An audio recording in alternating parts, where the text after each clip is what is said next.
Hello, everybody. It's me, Tim Dodd, the Everyday Astronaut. Welcome to a big milestone day for NASA.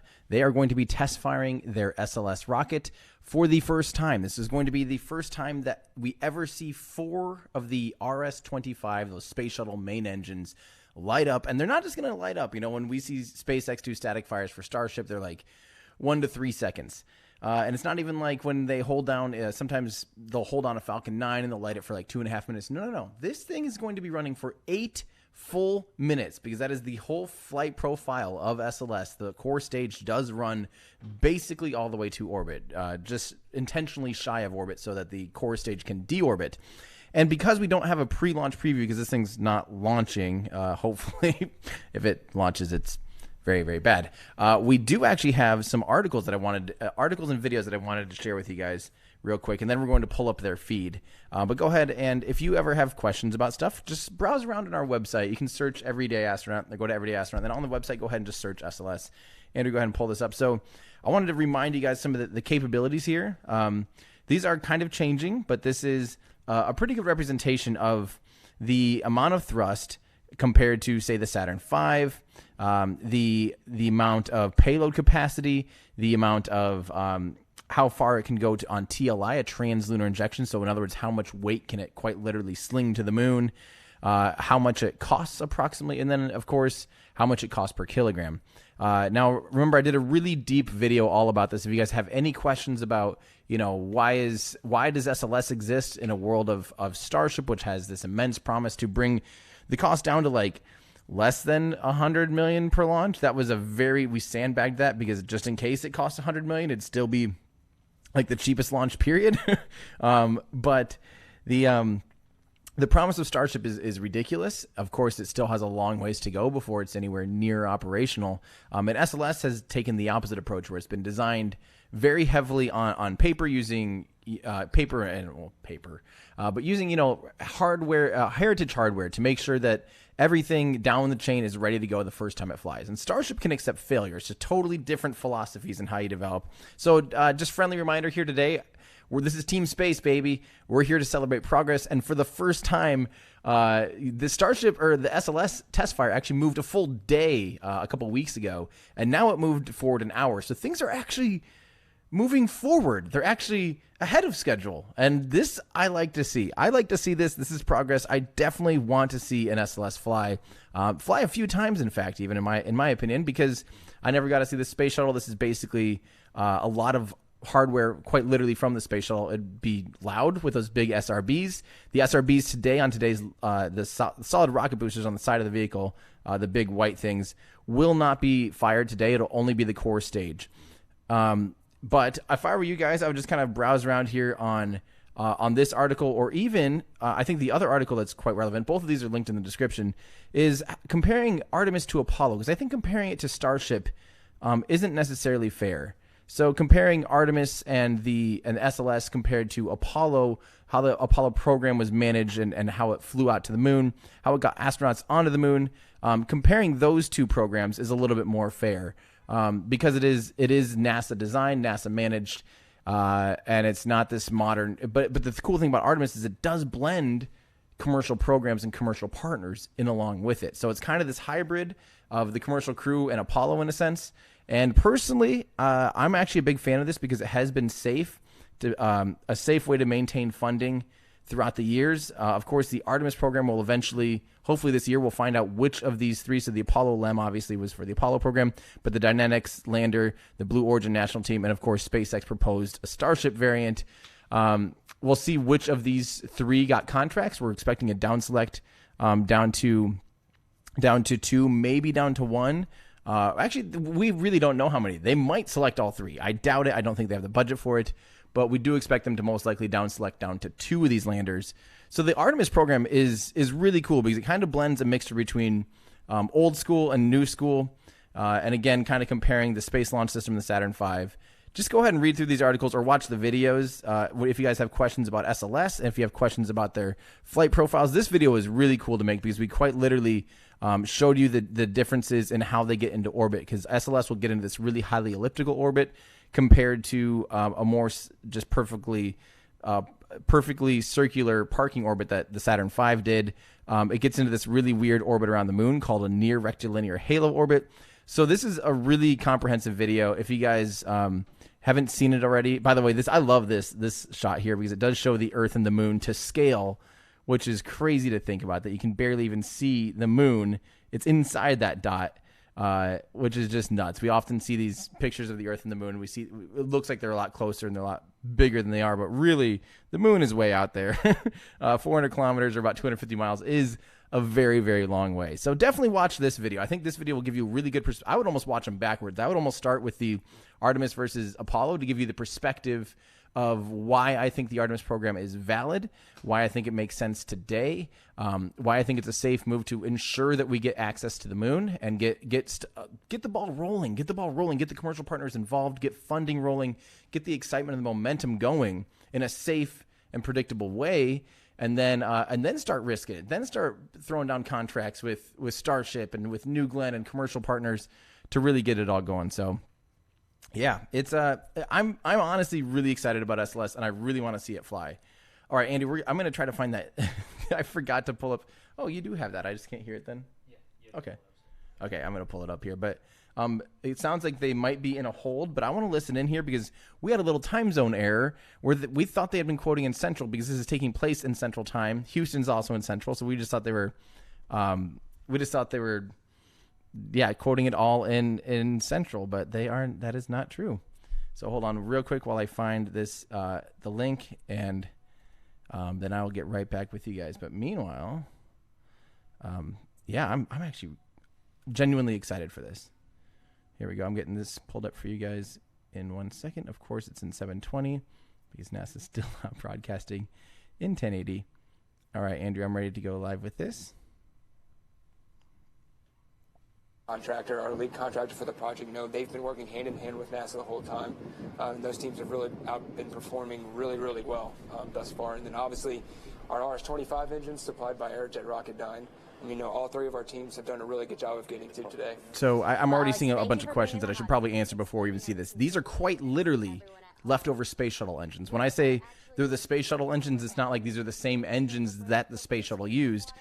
They are RS-25s, and there's 16 remnant, quite literally, RS-25 main engines that flew on space shuttle missions. So these 4 engines all flew previously on the space shuttle. They've been retrofitted and upgraded for a little more thrust, new computers, and some overhauls to make them capable for SLS, because SLS actually demands a little bit more performance.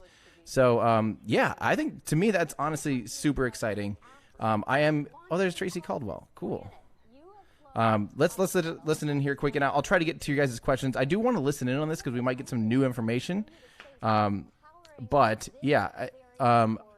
we'll listen in for a little bit. I'll try to get back to your guys' questions here in a little bit, but I want to make sure we're getting information, especially if they are in a hold right now.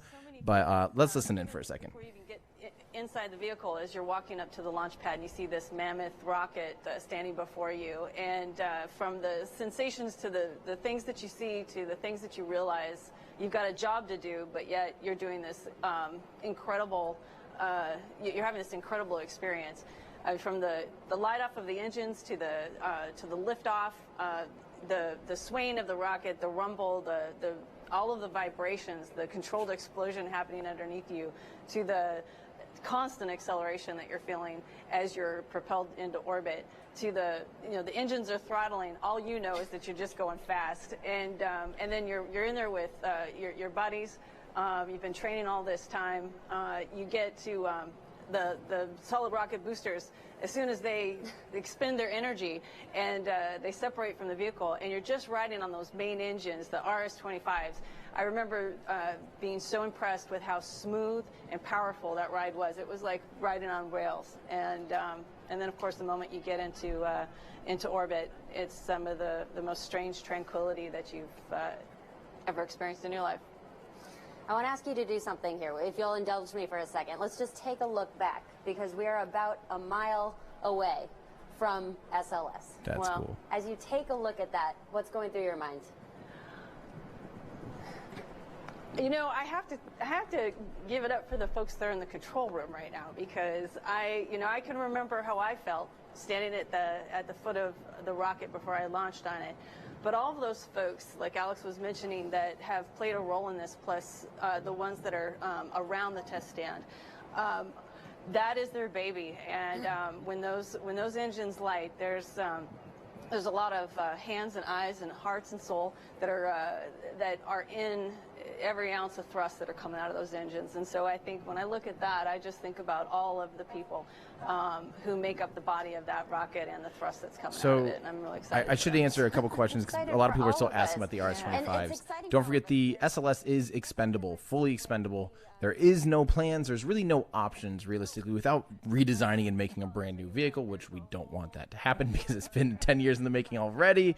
There is no way to recover these boosters and recover these engines. So all of these RS-25s are going to be expended. They're all going to be ditched in the ocean in the traditional manner, like quite literally basically every launcher ever, except for the space shuttle, and then, of course, the Falcon 9. And, so a bit of a shame, but they are working on manufacturing and making new, brand new versions as well. So actually, if I pull up that Starship versus SLS article, I could show you guys kind of their inventory here. Let me get that pre-queued, and then I will know exactly where it is. But they do have a good amount of hardware done and completed for multiple SLS rockets. That's something that I don't think that many people realize. Here, actually, Andrew, I'm going to switch over here real quick. Let's see this. Let's see here. The inventory is just up here. We did an inventory on all the hardware that they've already completed. And so here's what's kind of at the time had been completed with Starship. We're well beyond that now. That was SN4. This video came out last April. But this is how much hardware had been done already for the different SLS vehicles. So we saw a bunch of Orion hardware. We saw Orion fly once. We saw a test tank. But Artemis 1, all the hardware is literally done. They have this many RS-25s completed, or that are leftovers, and they are remanufacturing RS-25s as we speak. So, we're seeing more and more. They have this many segments of solid rocket boosters as well, because they are reusing the old space shuttle boosters. Now, they do have an extra segment on the boosters that make them approximately 25% or 20% more powerful. So, the RS-25s are already 33% more powerful because you added a fourth one, a 3 compared to 4, and then a good almost 25% more powerful SRBs as well. It is very, very powerful. So, and they have already begun stacking the actual booster segments at the Cape inside the vehicle assembly building. That giant, the giant building that we've all seen out at Kennedy Space Center.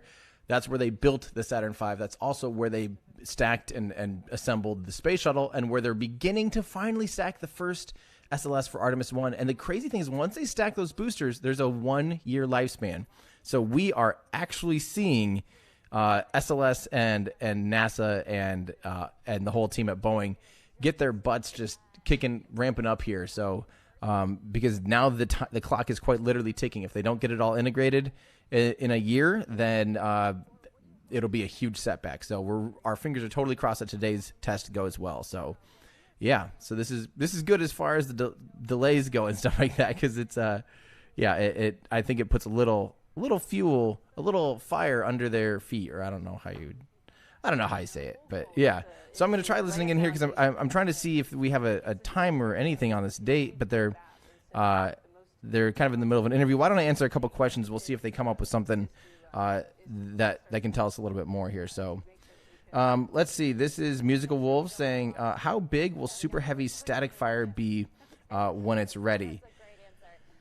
When Starship does a static fire with its Super Heavy booster, that will be the most bonkers thing in the entire world. I don't even know. I mean, I don't know how they're going to do it without a major flame trench, without a major water deluge and sound suppression system, because the first time that Starship gets ready to go orbital, it's going to have dozens of Raptor engines, and those Raptor engines are insanely powerful, and there's going to be dozens of them.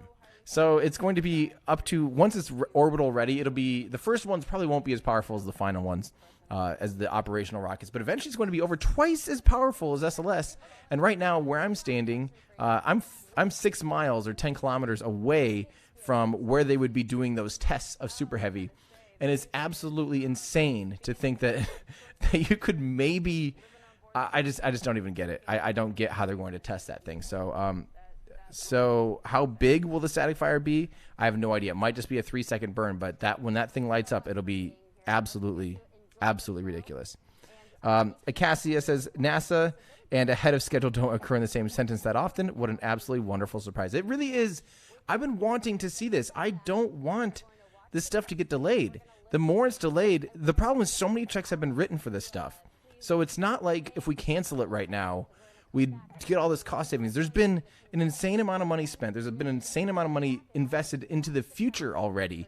So anything that delays, all it does is makes this stuff more expensive and behind schedule. So we should be absolutely cheering for the best. We want this stuff to be on schedule. We want it to be ahead of schedule, moving forward, and kicking butt, because that's good for the program. That's good for commercial programs. That's good for everything. It's bad. Period. If you're a fan of spaceflight, it is bad when this thing delays, bad when it's over budget, because unfortunately it's not going to be canceled anytime soon. And yeah, hey, remember, speaking of powered parachutes, a guy's buzzing us right now in a powered parachute. That looks amazing. I would love to do that. Kieran Butterfield, thank you so much. Hey, let's listen in real quick and see if, yeah. Oh, you guys are listening. I can't. Okay. Oh. It is just, so we have no idea.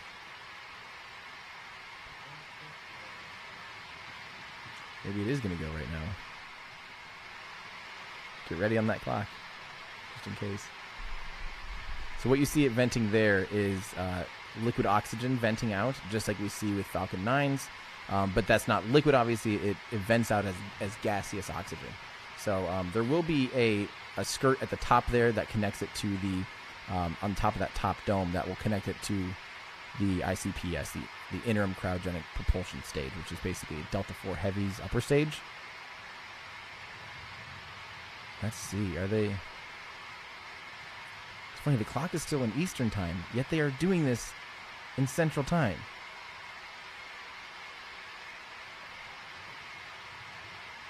I don't get what's going on. Why is there a clock in Eastern? We were so confused. Yeah, you gotta love the RS-25, honestly. It is beautiful. They are doing the water deluge. I think they're gonna light this baby up right now. And remember, it's going to fire for 8 minutes. We will see this thing running for 8 minutes straight. It'll be awesome. I'll be quiet for a while, because once it lights, because I want to hear it, and then we can talk over it, because after the first 30 seconds, it's gonna sound the same the whole time. There's gonna be nothing new after that point. So let's listen in here. Is that powered parachute about to crash?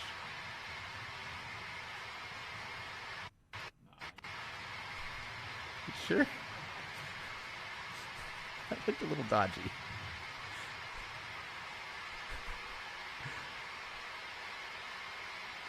Man. I wish they would have something on screen to tell us that they're in a hold or what their approximate... Oh, here we go. And a reminder, we are in a dynamic situation. The teams are in a hold right now. We are still well within our window for today's test. The teams are working towards getting an updated test time for today. So we have Alex with us, and Alex, we were listening into a little bit of the control room audio. What does it mean that we're in a hold, and what were you hearing from the control room?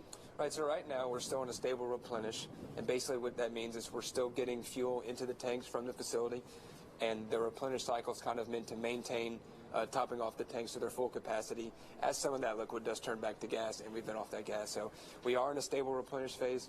Obviously, some of our engineers in the test control center are seeing some data that they don't like or might be not exactly normal for what they usually see. So those teams are off now, kind of having sidebar conversations with each other to kind of determine what we need to do to go forward. So I want to go back, because all this might be obvious to you, but we're trying to figure out where we are in this whole process. We thought, you know, we might just come here and see the engines light up, but that's not what happens. So what happened up until this point, and what are we waiting on now? Right, so like we said, you know, we powered on the vehicle, right, over the last few days. You know, we've repaired all the systems, we've tested all the systems, and then this morning we started tanking, you know, by filling both our liquid hydrogen and our liquid oxygen tanks with propellant. And so that's really been the long process today. I mean, obviously we have to chill down our main propulsion system, so all of our mechanical parts have to be chilled down to a certain temperature before we do hot fire as well. So, you know, right now they're obviously working through some issues in that process. You know, and as we learn more, as they learn more, we'll learn more. And so whenever we do hear audio, we'll be able to give a better update. So why don't you tell us a little bit about that process? We're talking about chilling down the engines themselves. Right, yeah, all the engines and all the components inside the engine section, which holds the engines, have to be chilled down to a certain temperature before you start the actual hot fire, the ignition of the engines. And that's just because they're meant to operate under those cold cryogenic temperatures. And then obviously when you're hot firing the engines, you start to heat up those parts, right? So you want to cool them down to a certain point, and then obviously you'll heat them back up whenever you're firing the engines. So say this hold is lifted, what will happen next? So when we do, or when they talk about the hold and they lift it to continue operations, you know, from that point, we're at the point where we'll start to move into our T-minus 10-minute countdown. And that countdown kind of moves into our final sequence of activities to finalize right before we get to the actual hot fire. So there's a whole set of activities we get every few minutes, and that'll kind of determine what time we will fire, and then that we are actually going to fire. Will we be able to see anything during that T-minus 10 countdown, or really not see anything until the last second? Yeah, you'll probably see a few things, and a few of those things you might be able to see right now. The water suppression system is operating. It's not operating at 100% right now because we're obviously not hot firing the engines. But when we do, you'll be pumping 100,000 gallons of water every 20 seconds. You know, you'll be able to see, obviously, some of the engines gimbal, which are moving in a few degrees in different directions. And that'll be part of the run-up until we actually do activate each engine. And you've told me this before off stage, but I thought this was fascinating. So we haven't had a test like this since the Apollo era. And there was something that happened then with a giant plume that actually made it start raining on everyone out here. Can you tell us that story? Yeah, absolutely. A lot of people don't realize is, you know, we have our two propellants, our liquid hydrogen and our liquid oxygen. You know, and when you react with those two chemicals, you know, you're really just creating H2O. So when you see the big plume coming out, it's just water vapor, right? And, you know, since when we tested Apollo, you know, back during the Saturn V program, you know, the amount of water vapor coming out during that test is quite breathtaking, and also it's so much that it can create clouds and sometimes rain clouds, so sometimes you can get rained on from that. All right, so we can expect possible rain, even though it's a beautiful, cold but sunny day today. What else can we expect to see? Right, so you'll hear the test conductor audio when we get into our T-minus 10-minute countdown. So after that, you'll hear, you know, every few minutes him come on the phone and say, hey, we're getting to this step, and then you'll hear the engines rev up for the hot fire. Well, Alex, thank you so much. We are going to remain live. I might be coming back to you in a minute, in 10 minutes, but we are really excited to have you here explaining everything to us. And a reminder to everyone at home, this is a live test. We are still listening in for the control room teams as they review the data of the test up to this point. They are having a conversation right now about the appropriate steps to move forward. So, Alex, we've had a little bit of a talk about those discussions. Again, we're going to be coming back and forth to you. And again, a note to our viewers, we're going to be hearing calls from the test conductor at regular intervals over the next 10 minutes or possibly more. When we hear those call outs, what we're going to do is we're going to pause and listen in. I might turn to Alex and have you explain them to us again. For right now, what we're going to do is pause and listen for some of those so we can try to catch up with the rest of you and everyone in the control room, find out what's going on, and just take a step back and look at the beautiful SLS on the test stand now. Cool. So I'm going to answer some questions for you guys. And one of them confuses me a little bit. This is from Zachary Russell. Hey, Tim.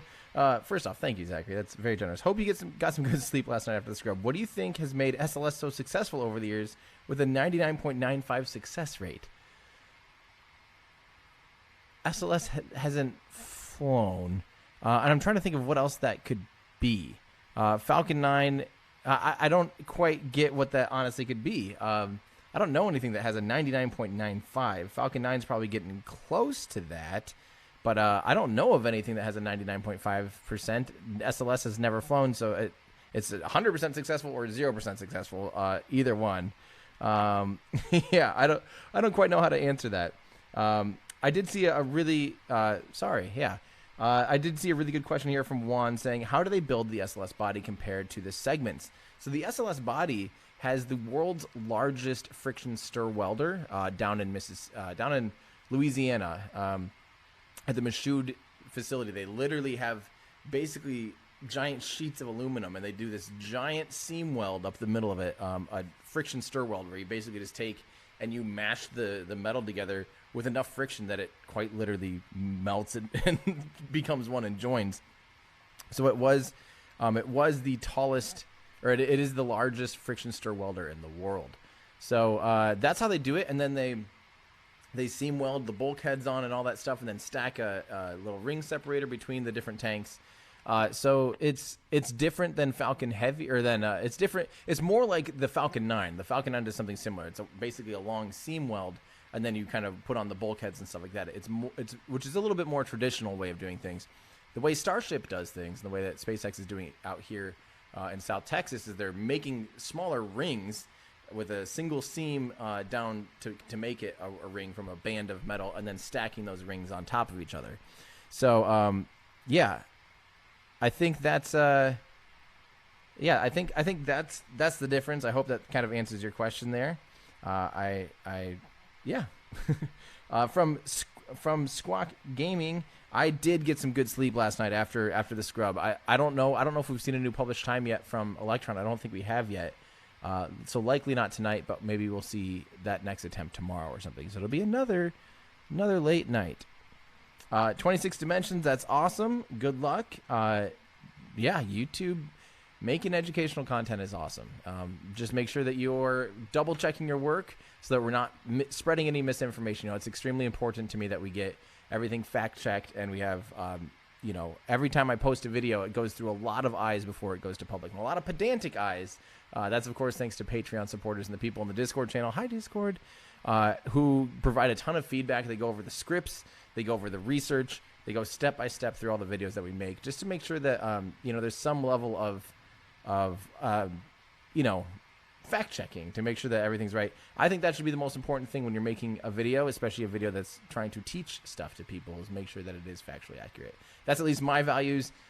So I hope that you're in the same boat there, 26 Dimensions, and best of luck. Awesome from Capcom 1969. That's an awesome name. I like that. This is from some Belgian dude. I ain't no expert, so you can check pointy end up, flamey end down. Things from Belgium. This is going to be hard. This is going to be hard. I can barely see the roundy end part of the upper bulkhead sticking out of the test stand there on the left. So you can see the red part. The rocket is just to the left of that, the core stage. This is only the core stage, remember. There's not the side rocket boosters integrated onto this. It's just the core stage at this time. And you'll see it's orange because that is the color of the foam insulation that's sprayed on. They don't paint it orange. That's just the natural color. They tried to paint the insulation white for the first two space shuttle missions. We saw that same similar foam insulation sprayed on and then painted white, but they realized that they thought it might help the foam from falling off. It didn't really do that, and all it did was added like 400 kilograms of paint. So they realized we could increase our payload mass by 400 kilograms. if we just simply don't paint it. So SLS is going by that same tradition because it does have a lot of heritage from the space shuttle. And although the tanks aren't actually in any way technically related to the space shuttle external fuel tanks, they're very similar diameter, similar idea. A lot of, but quite literally everything. It's a different alloy, different welding techniques, different ISO grid pattern, different. I mean, it's in all reality, it's a completely different tank than the external fuel tank, and it's way bigger. So I know it might look similar. It might be easy to draw those conclusions and draw kind of that the lineage there. But it is kind of silly if you just say it's just a stretched external fuel tank, because it is not that. And I also want to remind people too in chat. Please keep your thoughts. If you think NASA is a waste of money, I'm sorry, but factually you're just wrong. Don't forget, if it wasn't for NASA, we would not have SpaceX. We would not have the Falcon 9. We would not have the Commercial Crew Program. We would not have the Commercial Resupply Program. We would not have anything that you probably like in 21st century spaceflight is thanks to NASA. SpaceX has been able to stand on the shoulders of giants, receives a lot of technical support, a lot of technical background, literally direct support on designs, especially with Crew Dragon. I mean, NASA was with them every step of the way to double check their work, offer expertise. I think NASA, personally, my opinion, you know this if you've seen my SLS video, I think NASA should probably get away from designing, building, and operating rockets, because I think that's a solved thing. That's been done a long time now, and it is commercially viable, and there are opportunities for people to make profit in that and competitively bring the cost down. But of course, NASA wants to eventually, Jim Bridenstine says all the time, wants to become a customer of many customers. And I think SLS is going to be the last rocket we see that NASA designs and operates. And I think that's, for now, it helped us get over that gap. It's going to help provide a super heavy lift launch option until there are commercial options. But I think it's really silly when people just think that it's all or nothing. If we cancel this, it would actually hurt the commercial sector in the... Oh, hang on, I'm hearing some chatter, but I don't really hear it. No, I can't. Can you actually crank my ear? Sorry, I couldn't hear it. User hold enabled in green. Copy, and then please enable STCTR 48, please. The stage controller terminal countdown engine anomaly, if not already enabled. STCTR 48 enabled in green. Copy that. Takes us to step 4.62 sequencer. Let's go ahead and perform the stage controller terminal count sequencer setup as follows. Please ensure the countdown timer is open. CDT window is open. And ensure your display test commit criteria is also open. TCC display is also open. Copy. And we're going to go to sub-step Charlie. If you would, verifies on the terminal count sequencer that the ISC has been initiated. Verifying initialization was successful. Copy. And verify engine configuration is hot fire. Engine configuration is hot fire. And verify display configuration is hot fire. Display configuration is also hot fire. For sub-step 4, please record the version of the GLS events table being used for today. Okay, version hot fire, version R98 Rails 8. Did you copy that, BQA1? No, sir. Engine configuration being used today is hot fire, version R98 Rails 8. Version hot fire R98 Rev 8. Correct, that's also. Copy, it takes us top of... A is that also, right? Hot fire R98 Rev 8, copy. Okay, that takes us to the top of page 328 for sub-step 5. Verify that the engine configuration is the desired version of the GLS events table that you just mentioned. Confirmed. And verify the display configuration is also the desired version of the GLS events table. Also confirmed. Okay, under your TCS engine status, verify activate sequencer is selected and displayed. TCS engine status activated. Copy that. Okay, per the note there, TCS will automatically stop at the T-minus 10-minute hold point. HEA, if you're on 16, step 4.63 is yours. Copy that. NTC is HEA in 16. Give me a second. Here's coming to 16. Go for NTC. NTC, can you please verify and or perform a helium spin start panel activation per DOP 11 to provide 1,000 to 1,300 PSIG to the CAPUs? Sweet. Roger that. It is set up. They are doing helium spin start, not Copy that. bootstrapping these. It is complete. I did not realize that. I'll explain that in a Report second. a UTC on that of 016-21-17-07. Copy 016-21-17-07. Copy that, and NTC, the next step is yours per step 4.64, please. That'd be 8 p.m. That doesn't sound right. Roger that. And in BTC, let's go ahead and prepare the deflector for test configuration. And he's on the phone, but he's been coordinating with the water plant, and he'll get the bypasses open in just a moment. Copy that. And then NTC, per our discussion, we will we will maintain the current timeline and the current countdown time per our discussion. Roger that. Sounds good. Tell us the timeline. For those asking, no, those are not solid rocket boosters on the other stand on the right, on this side of that red thing. I don't know what those are, but they're not solid rocket boosters. They test the solid rocket boosters in Utah horizontally, and that has been completely qualified. So the solid rocket boosters are ready.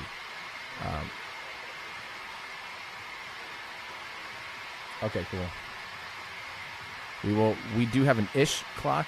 They do look like the SRBs, but I just don't think they are. I'd have to see another shot of it, but they do look like it, but we will see. I don't think so, because like I said, they do test those horizontally. Are they?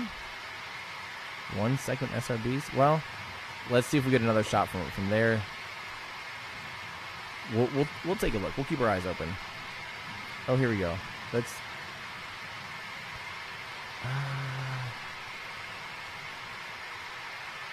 I'm actually, my guess would be, I don't know. I mean, just white cylinders does not mean that they're SRBs. Yeah, and I don't exactly know what purpose you'd have of putting them over there. Like I said, they test them horizontally. They don't test them on the stand. I'm sure it's nothing to do. I don't think those are SRBs. I don't know why they would be. Yeah, they could be water tanks. That's actually, some form of prop tank. I don't have the answers to that. Okay, let's keep reading some questions here. Igor asks, why is it called a green run? I'm not a native speaker. That's actually a great question. I don't honestly know exactly why they call it a green run either. It's pretty unique. I've only heard that in terms of the SLS program personally myself. But, I actually have no idea why they exactly call it a green run, other than this one is they're calling the hot fire test. Sometimes I think the green one was technically just when they filled it up and got it ready, making sure that all things are green maybe. But yeah, that's a good question. All right, so this is from Sam Ward. Hey, Tim, thanks for all you do. Any idea what SpaceX's plan is for gravity simulation for the Mars mission? Months of 0G, then landing in a gravity environment seems like it could be a problem. I've talked about it a decent amount. I don't think it's as big of an issue as people think. It's a 6-month transit to Mars. Oh, let's listen in quick. Hot fire test here at Stennis Space Center. The teams are in a hold, but we are still well within our window for today's test still, and I am lucky to have Alex here with me. We've heard a lot of conversations from the control room over the past few minutes. I heard hot fire a lot. I heard water a few times. You're the expert. What were you hearing? So the test conductor instructed everyone to go back into our terminal countdown sequence. And so at this point, we are about 30 minutes away from the hot fire according to the terminal countdown sequence. Some of the other things they're kind of talking about, they're turning on the water deflectors, right, for the engine test. So there's certain configurations that we need to put each thing on the stand or thing on the ground in a certain configuration for that hot fire. So they're supplying a certain amount of pressure to different components inside the engine section. And like we said, turning on those water deflectors, retracting some of the stands around those engines, really to prepare the stand and the core stage for hot fire. We heard at least two people talking. Is that right? What were those people? What are those positions back there? Right. So the test conductor is basically relaying information to individuals working a console, and each of those console workers are either going through test criteria, right? So we have test commit criteria for each part of the test. You know, they're looking at different things that are happening with the stand. They may be controlling the water going onto the stand. So he is in direct communication with each person that is working each individual component on the stand. So you'll hear him giving out a lot of commands of things that need to go according to our countdown sequence. And where are they? They're even closer than we are, right? And they're in a safe place, I hope. Right, absolutely. They're in a test control center closer to the stand. And that stand is wired, has wires running all the way to the test control center. And in the test control center, they can see everything going on. They can see all the cameras. And they're each sitting at console, and they'll be able to make decisions real time. So, you know, they're sitting in a building. It's fully blast proof, right? It has giant blast doors closed in there. So, you know, the team's working really hard. You know, there's a lot of people in there looking at a lot of stuff. So, you know, they're obviously working through it and working towards hot fire. And those two people we heard, are they sitting close to each other? Are they hearing each other kind of like we're hearing them now? So the test conductor audio, you know, he's in one part inside the test control room. So, you know, he's talking in a regular voice, kind of like we are. And then he could be communicating with someone on the far end of the room, or he could be communicating with someone sitting right next to him. But that's all over the audio, kind of like we're hearing. So is this considered normal when you think about testing a rocket? Yeah, absolutely. You know, that there's a ton of people who play a part in the actual test of a rocket or in the launch of a rocket, right? So you have to have a proper way of communicating, proper one-way or two-way channels, so that the correct people can be heard at the correct time. So I think, you know, that's happening is, we might be familiar with, you know, how we all the time remind people when watching SpaceX do things that these are all tests. And SpaceX in particular, they have a ton of holds and a ton of, you know, waits and when's it going to happen? When's it going to happen? When's it going to happen? Because everything's just so up in the air with SpaceX's timeline, because they're just doing milestone-based things. Like whenever it's done, just go do it. Whenever the next thing's done, it's just the when it's done thing, which is how I always, if people ask when my next video is coming out, I'm always like, when it's done. And that's kind of how SpaceX operates. But NASA and this program, they're a lot more, you know, they write out the procedures, write out all the stuff. But at the end of the day, it still is a test, and they still are, there could be scrubs, there could be holds. They just want to make sure everything is done right. So they're going to be kind of pausing on things. And yeah, it's absolutely understandable. I do want to remind you guys that they are 1 mile, so 1.6 kilometers away from this test, which is insane that you can actually be that close to 4 RS-25s running at full power. The press even, I saw a tweet from Brady Kenningston, Kenniston, I never know how to say it. Kenniston, yeah, not Kenningston, who is a member of NASA Spaceflight, and they gave out complimentary earplugs at where they are because it's going to be potentially so loud. So that's super cool. I hope that they have really good audio of this because it's going to be awesome. So I wanted to read a few more of you guys' comments here. From Sir Aaron says, NASA is massively underfunded. As a social worker, I can tell you privatization never makes things better. Every time quality goes down and price goes up, I have to disagree that it never gets better with privatization. I think there can be a blend. I think we're seeing the fruits of the labor of privatization with at least fixed price contracting versus cost plus and using commercial partners in bidding wars. And we see that with Boeing versus SpaceX and, you know, ULA versus SpaceX for the commercial crew program. Okay, cool. So 33 minutes from now, basically. All right, we can handle that. I'll answer some more questions from you guys. So, but I think there's a healthy blend. I think there's some things that the government can do to help make sure that things happen, and then to also make sure that monopolies don't run away. I think there's a balance there. I think there's also a balance of letting private companies innovate and compete. I think there's definitely a fair balance between those two, and it's tricky to find that balance sometimes because you kind of have to make that compromise occasionally. So, yeah.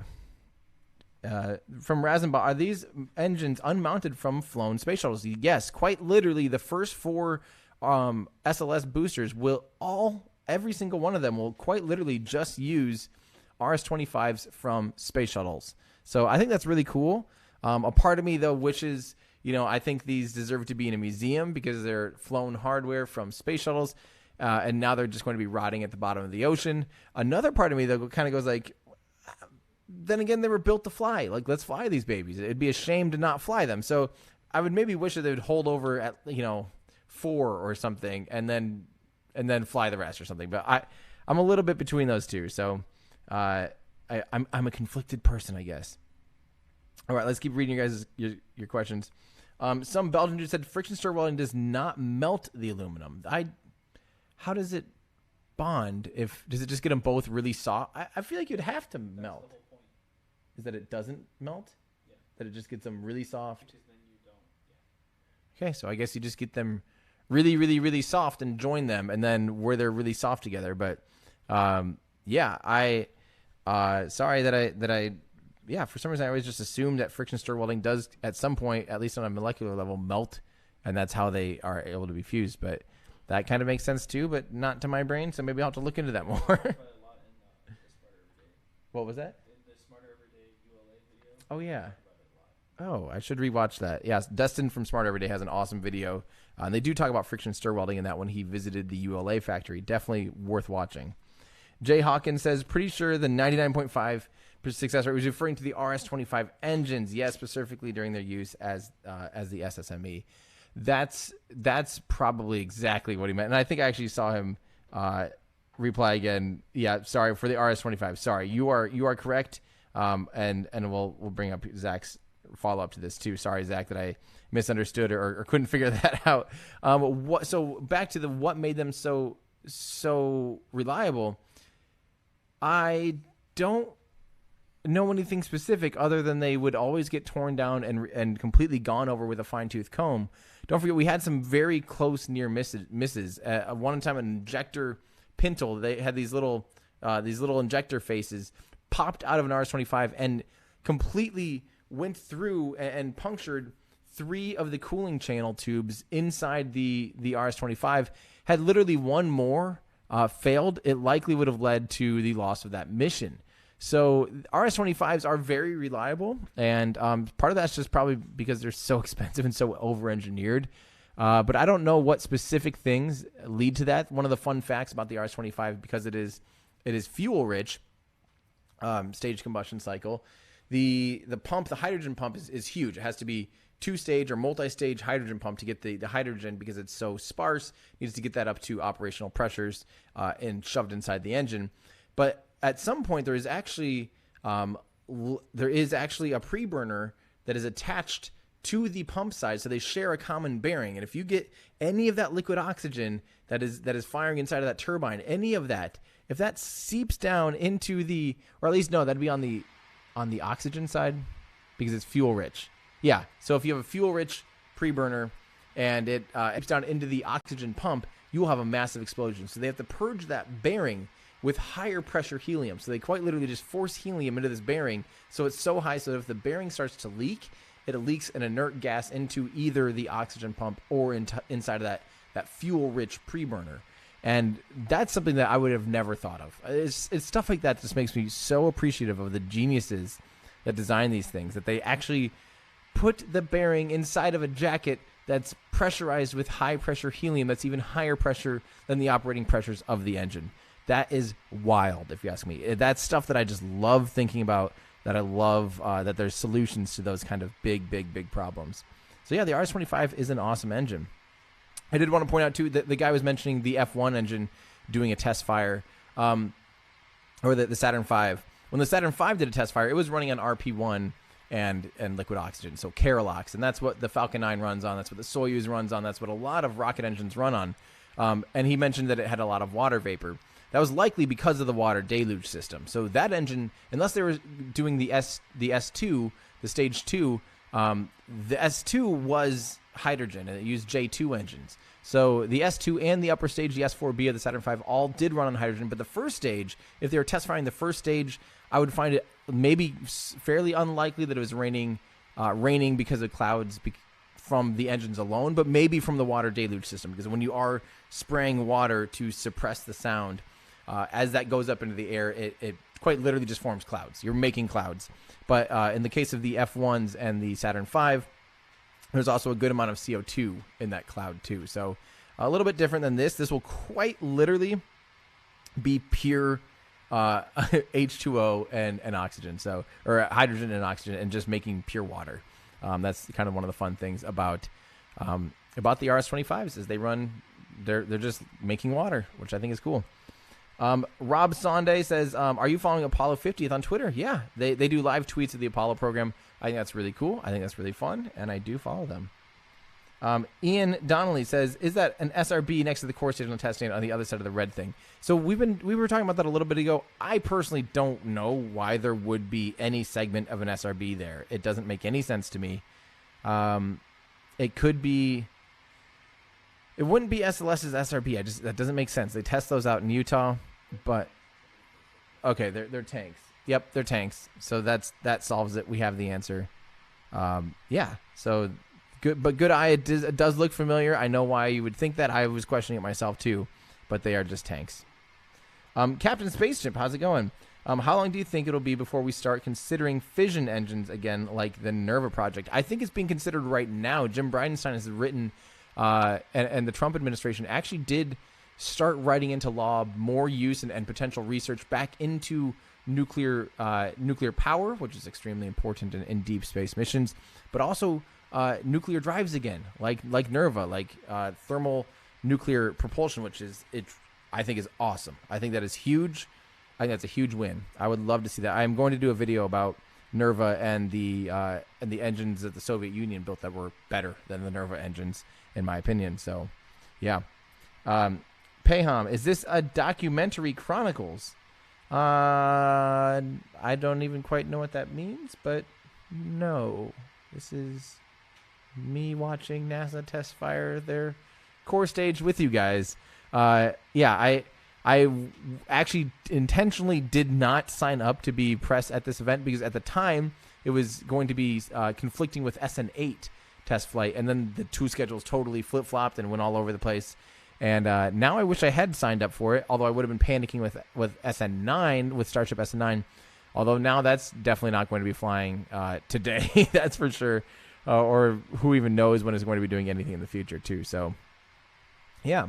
PJ Wenmeyer says, will we see multiple providers, SLS, SpaceX, Blue Origin, going to the moon, or will only one be going for Artemis?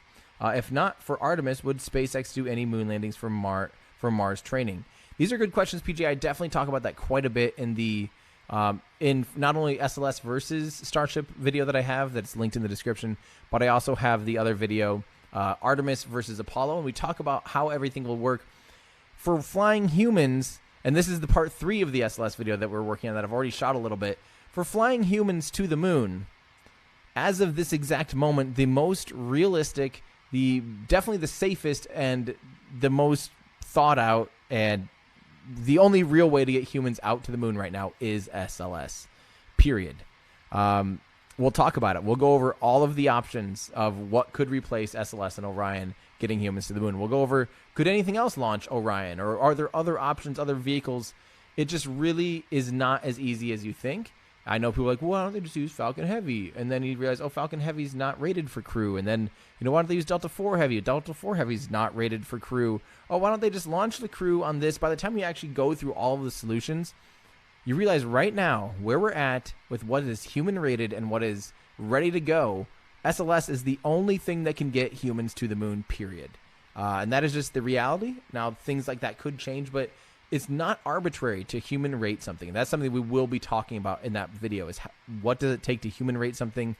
For a little bit, the Delta was looked at as a consideration for being flown in the 90s with humans. And, I've been reading up on that paper on what are the considerations to fly humans and what changes do you have to make to your hardware in order to make it safe for human spaceflight. SLS from day one was designed around flying humans. Falcon Heavy is not. It is not currently and has no plans to be flying humans. They were originally going to fly 2 people around the moon on Falcon Heavy and a Dragon. That all got scrapped for Starship. And Elon said one of the big reasons is we're not pursuing human certification for Falcon Heavy because it's too far. It's too hard to do, especially retroactively now. If you design it from the ground up in that way, that'd be one thing, but it's a lot harder. There are tangible certifications and measures you have to take to get something to be crew rated. It is not arbitrary. Bob Brink, thank you for your membership. I appreciate that. Peter Danilov says, do you think 3D printing will become a bigger part of rocket manufacturing? If a complex engine, i.e. Raptor, is fully 3D printed, would performance and stability improve? What about a whole rocket body with tanks embedded? Peter, it sounds like you are talking about Relativity Space, who is working on exactly that. They're quite literally working on 3D printing the entire rocket to be dozens of parts. I personally have my doubts about being able to do, intricate bearings and really high or low tolerant parts, like bearings and the turbines inside of rocket engines spin at like 30,000 RPM. They have to be perfect and machined perfectly. I can't imagine 3D printing working for some of those. Of course, 3D printing, additive manufacturing and things work really, really, really well for these intricate channels and cooling channels and weird ways that you need to make fuel flow through a jacket or something. It works brilliantly for that compared to CNC machining, which does have hard limits. But that being said, there probably is a lot more that can be 3D printed, and that's definitely exactly what Relativity Space is exploring as we speak. So, yeah.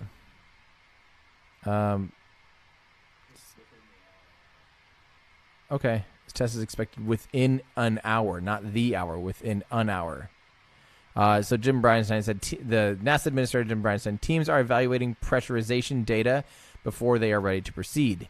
The test is expected within an hour. Okay, so it does say testing within an hour. My face is kind of covering that up. Sorry.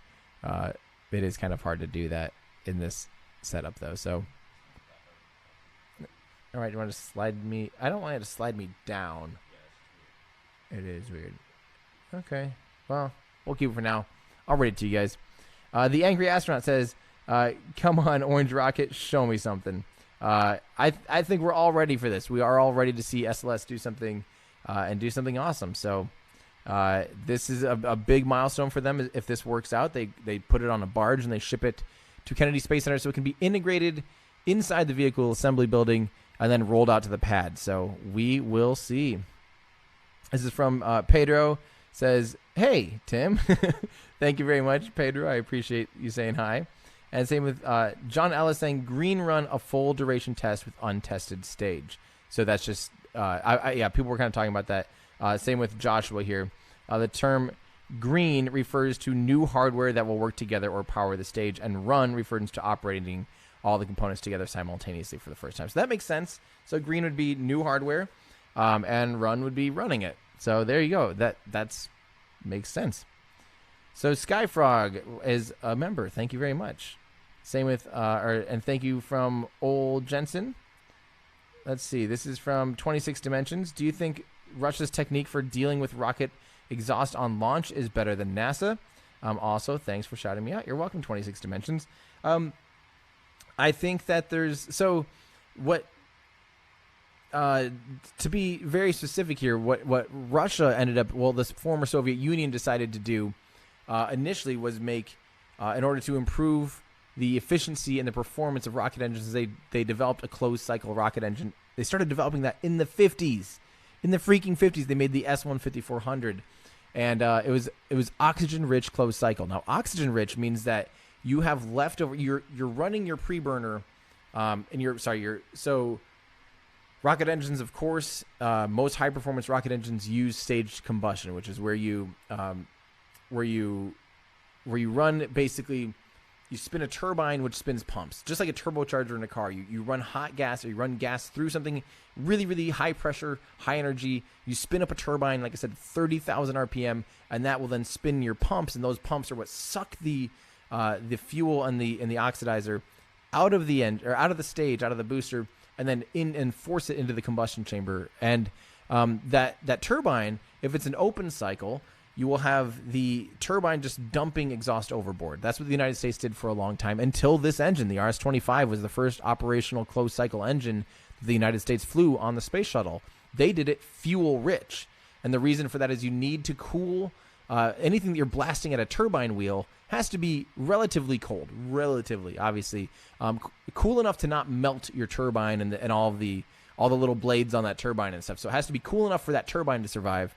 So in order to cool down your exhaust, you can either run it oxygen-rich or you can run it fuel-rich. You just get the ratios far enough away from their stoichiometric ratio, which is where they burn really, really, really hot, like maximum temperature. So they change the ratio enough to give it enough energy to still spin the thing fast enough, but also to keep it cool. So it's just they find that balance. They find that portion together where they're going to be spraying the hot burned fuel from a pre-burner or a gas generator at this turbine and not melt it. So that's your spin it as fast as you can to get all the power you need out of the engine and make it not melt. Those are your two thresholds that you cannot cross. Those are your limiting factors. The Soviet Union decided to do closed cycle using oxygen rich. And what that means is you're blasting oxygen rich, which searing hot oxygen wants to melt anything. Like, it's really, really, really hard. Anything that's remotely organic, I mean, tables or like anything that it touches will just melt. So the metallurgy or the machine or the metal science behind making the engine not melt under oxygen-rich stage combustion was thought to be impossible by the United States. The United States had developed these engines, the RS-25, which are fuel-rich. And fuel-rich has its own limitations. I talk about this a lot in that Raptor engine video that I make. So if you have questions about the different engine cycle types, definitely watch the Raptor engine video. But as far as running fuel-rich, the problems here is if you use RP1, like most of the United States rocket engines had done before, like the F1 and Redstone, I guess. Not all of them, but RP1 is the common one. If you run carbon or fuel-rich with RP1, you end up making a bunch of soot, and that can clog your engine up. So they decided to use hydrogen because hydrogen burns clean. Like I said, the only byproduct when you're burning hydrogen and oxygen is water vapor. So you can shoot that anytime you want if it's fuel-rich, and you're just literally you're making water, and you have a little bit of extra hydrogen, and it's not a big deal. So I don't think anyone is better. So back to the original question, do I think Russia's technique for dealing with rocket exhaust on launch is better than NASA's? I don't think there's a better or worse. They're both different techniques for increasing performance. I think the Soviet Union knocked it out of the park early on. They developed a full flow engine even in the late 60s that would have been, by all metrics, basically better than the F1 by a lot, except that it did run on hypergolic fuels, which I don't think is a very good thing. So there's your way too long of an answer on which closed cycles are better or worse. I don't think there's no such thing as better or worse in aerospace, really. There's compromises. There's pros and cons to quite literally everything. So again, if you have questions about that, definitely watch.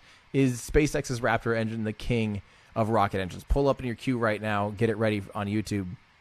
Because I promise you will understand the cycle types and how they work and why they need to work and et cetera, and give you appreciation for why something like the Raptor engine, which is on Starship, is so insane and why it's so awesome and why I can't believe it works, because it almost shouldn't work. All right. Was he talking about flame trenches and not dealing with rocket exhaust? I went on a tangent about closed cycle. And 26 Dimensions may have been talking about flame trenches. Totally different thing. Oh, totally different thing. Yeah. In that case, I don't think there's a better. I do think a water deluge system is important, but who knows? Oh well, you learned something about closed cycle engines, all of you. You're welcome. Mason says, any idea why when NASA shares photos from rovers, they blur out any part of the rover? Love the content. Keep it coming. I don't think they do. I haven't seen them necessarily blurring out. Sometimes when they're doing a panorama, things, because of parallax and parallax shift, the things that are close as you're doing a panorama like that can just get so shifted that it's not worth trying to include that data. So lots of times when Curiosity is doing a panoramic image, it'll tilt its camera, and it has wide angle camera, so it's tilting like this, and the things at the bottom will have these weird convergence. And if you're focusing on something far away, and if it's moving like this, there can be parallax there where the things just don't line up cleanly at the bottom. So they probably just kind of ignore that, It looks gross and sloppy, and so they just blur it. I've seen plenty of images, though, where they do not blur the rover, but that is a good question. So yeah. Real quick in our Discord channel, Chick Chikashi. Hi, Chikashi. I don't recall seeing you in Discord. Thank you for joining, Chikashi. Says, what's wrong with serial number 44 Raptor? Why was it removed from SN9? We don't necessarily know. They apparently aren't exactly happy with the performance of the engines after those static fires, so they're taking some out. The two of them are coming out, and two new ones are coming back in. That's the SpaceX way. Test, break, repeat, until hopefully you get the results you're looking for. That's the way they do things. So, yeah. And if you guys want to join our awesome Discord community, consider becoming a Patreon supporter by going to patreon.com/everydayastronaut, where you will gain access to our Discord channel, some exclusive live streams, and just an awesome community where we'll get some extra behind the scene things too. So, like I said, if you do want to help, see the scripts early and things like that we work on, you can do that by becoming a Patreon supporter. And you also can preview videos early and see if you can catch any errors. We use it as a final, get eyeballs on this, make sure that things are correct. But it gives you a chance to see some of the work behind the scenes so you know what's going on. Let's listen in here quick. Green Run hot fire test here at Stennis Space Center. The teams are in a hold, but we are still well within our window for today's test. And we did just get an update. And so we've got our expert here, Alex, a core stage engineer. Alex, what did we just hear from the control room? So our test conductor is kind of discussing a path forward, obviously, with our test. Right now, we're about the T-10 minute mark, so we're in a holding pattern for that T-10. They're going to go around, continue to monitor our fuel levels, our propellant, how much propellant we have, not only in the core stage itself, but also we have on reserve. And then over the next 10 to 15 minutes, they'll kind of have a discussion about, our propellant reserves, the path forward, and whether we're going to go into that T-10 minute countdown sequence. Okay, so we heard about one hold earlier when we started taking our pauses and listening in. This sounds like we're in a different hold. Is that right? Right. So the T-10 hold is really the last major milestone before we get into a lot of the major operations that we use to get into the actual hot fire. So, starting at the T-10 mark, every minute we have a lot of very important tasks that we'll be doing up until hot fire. Okay, so let's walk through those. What else will we expect to hear once we hit T-10? And then what are some of the calls we can expect to listen in on and expect going forward? Right, so once we start T-10 count, we'll have a lot of software that gets initiated to start the hot fire, right? And some of that's automated, some of it's not. We'll move into activation of some of our major propulsion components. We'll turn on our CAPUs at about the 4-minute mark, and those are used to kind of steer our engines with our hydraulic system.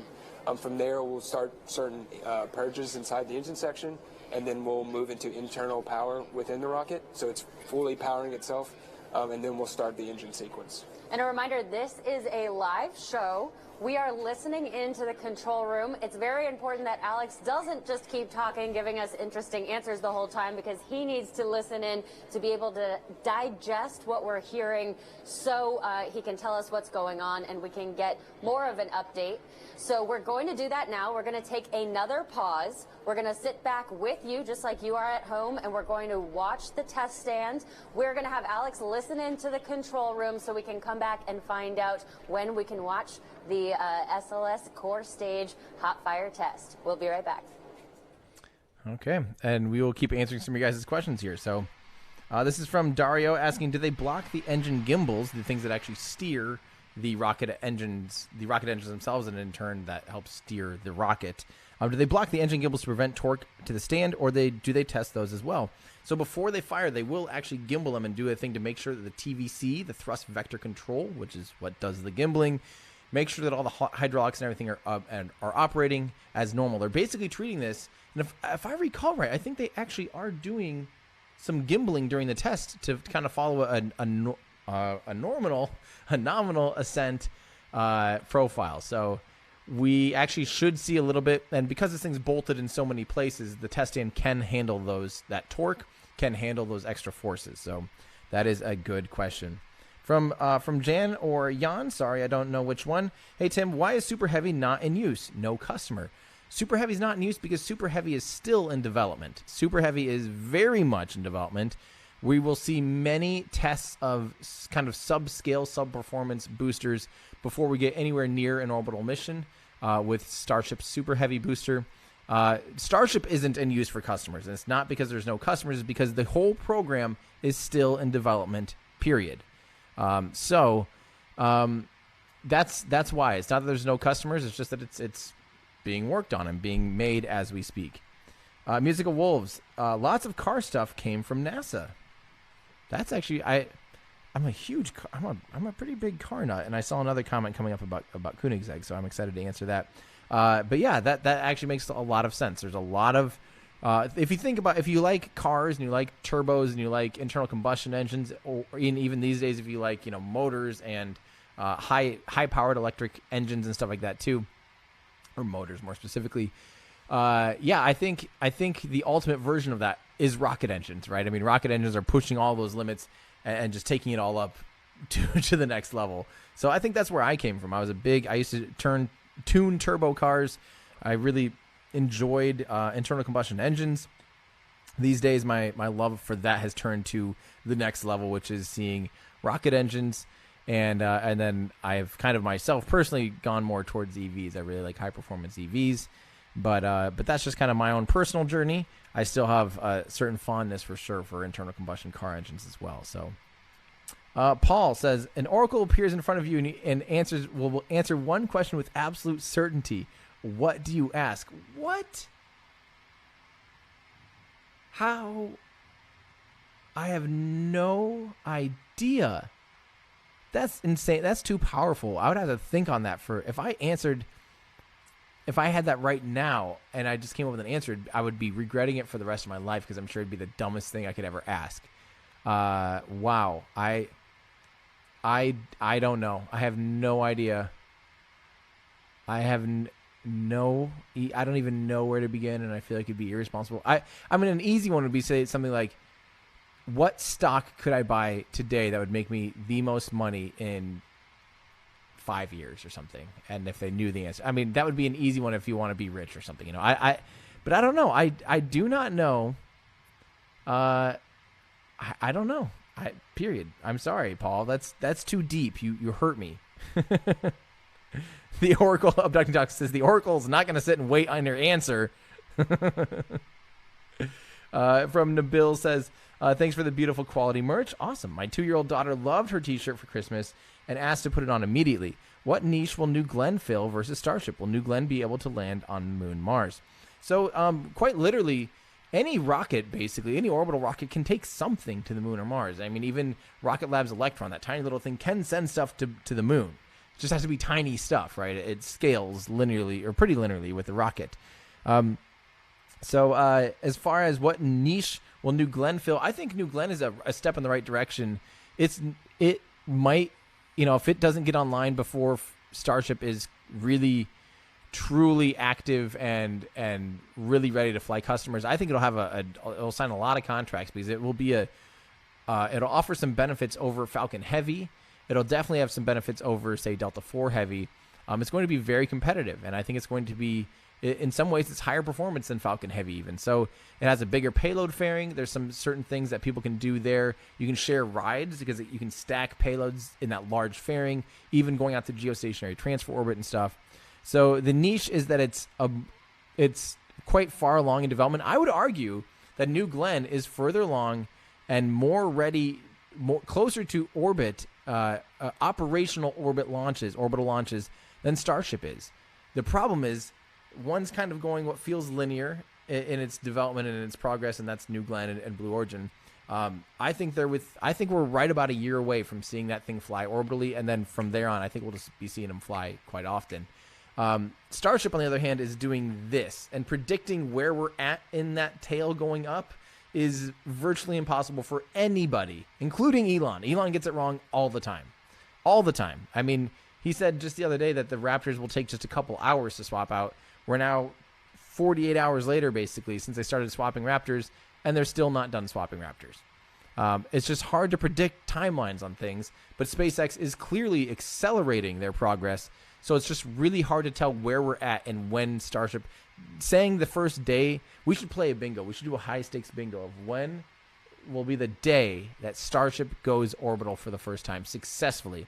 And I'll bet you I guess if we had thousands and thousands of people doing it, perhaps then we could, maybe have a winner. But I feel like that would be crazy.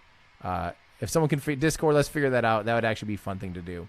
And do SLS and New Glenn. Do all of them. It'd be fun to have a bingo card for all. Do a high stakes bingo type of thing like that for when SLS will fly, when a bunch of rockets will fly. That'd be really, really fun.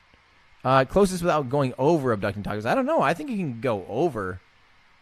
I just think whoever's closest, period. I think we need a winner. We need a definitive winner, someone that nailed that date. The Angry Astronaut RS-25 magnificent engines never failed every time we reused them. No, there was one that shut down in flight, but it didn't abort to orbit. We also had another one almost shut down in flight, and but that one didn't. So it did fail on one launch, kind of almost failed on another one. So, but yeah, it goes on to say that, and now we let them burn up every launch. Tragic. Yes, but I think that this is the last of the dinosaurs in this regard. So, yeah. David Willis, go SLS. David, glad to see you here. This is your day, my friend. This is your big day. David is maybe the ultimate SLS fan, and I think there's nothing wrong with it. I think that David, I think for a little while you may have been hostile towards Starship Progress and stuff, but I think that you maybe weren't hostile towards Starship Progress. You were more hostile towards Starship fans and the fact that they would, no matter what, poo-poo everything SLS. And I think David has become a big fan of I think spaceflight, and but still the ultimate fan of SLS, and I think that's good. I think SLS needs some positive cheerleading because, like I said, I am honestly excited about this. I do want to see this thing fly. I do want to see it fly enough times to fulfill its ultimate mission and help us transition into a commercial era. Again, watch my video about SLS versus Starship or Artemis versus the Apollo program, and you'll get all my thoughts on the SLS rocket. But meanwhile, orange rocket good enough for now. Shiny rocket really good in the near future. That's my ultimate thing. So, West, you're stirring the pieces of soft metal together.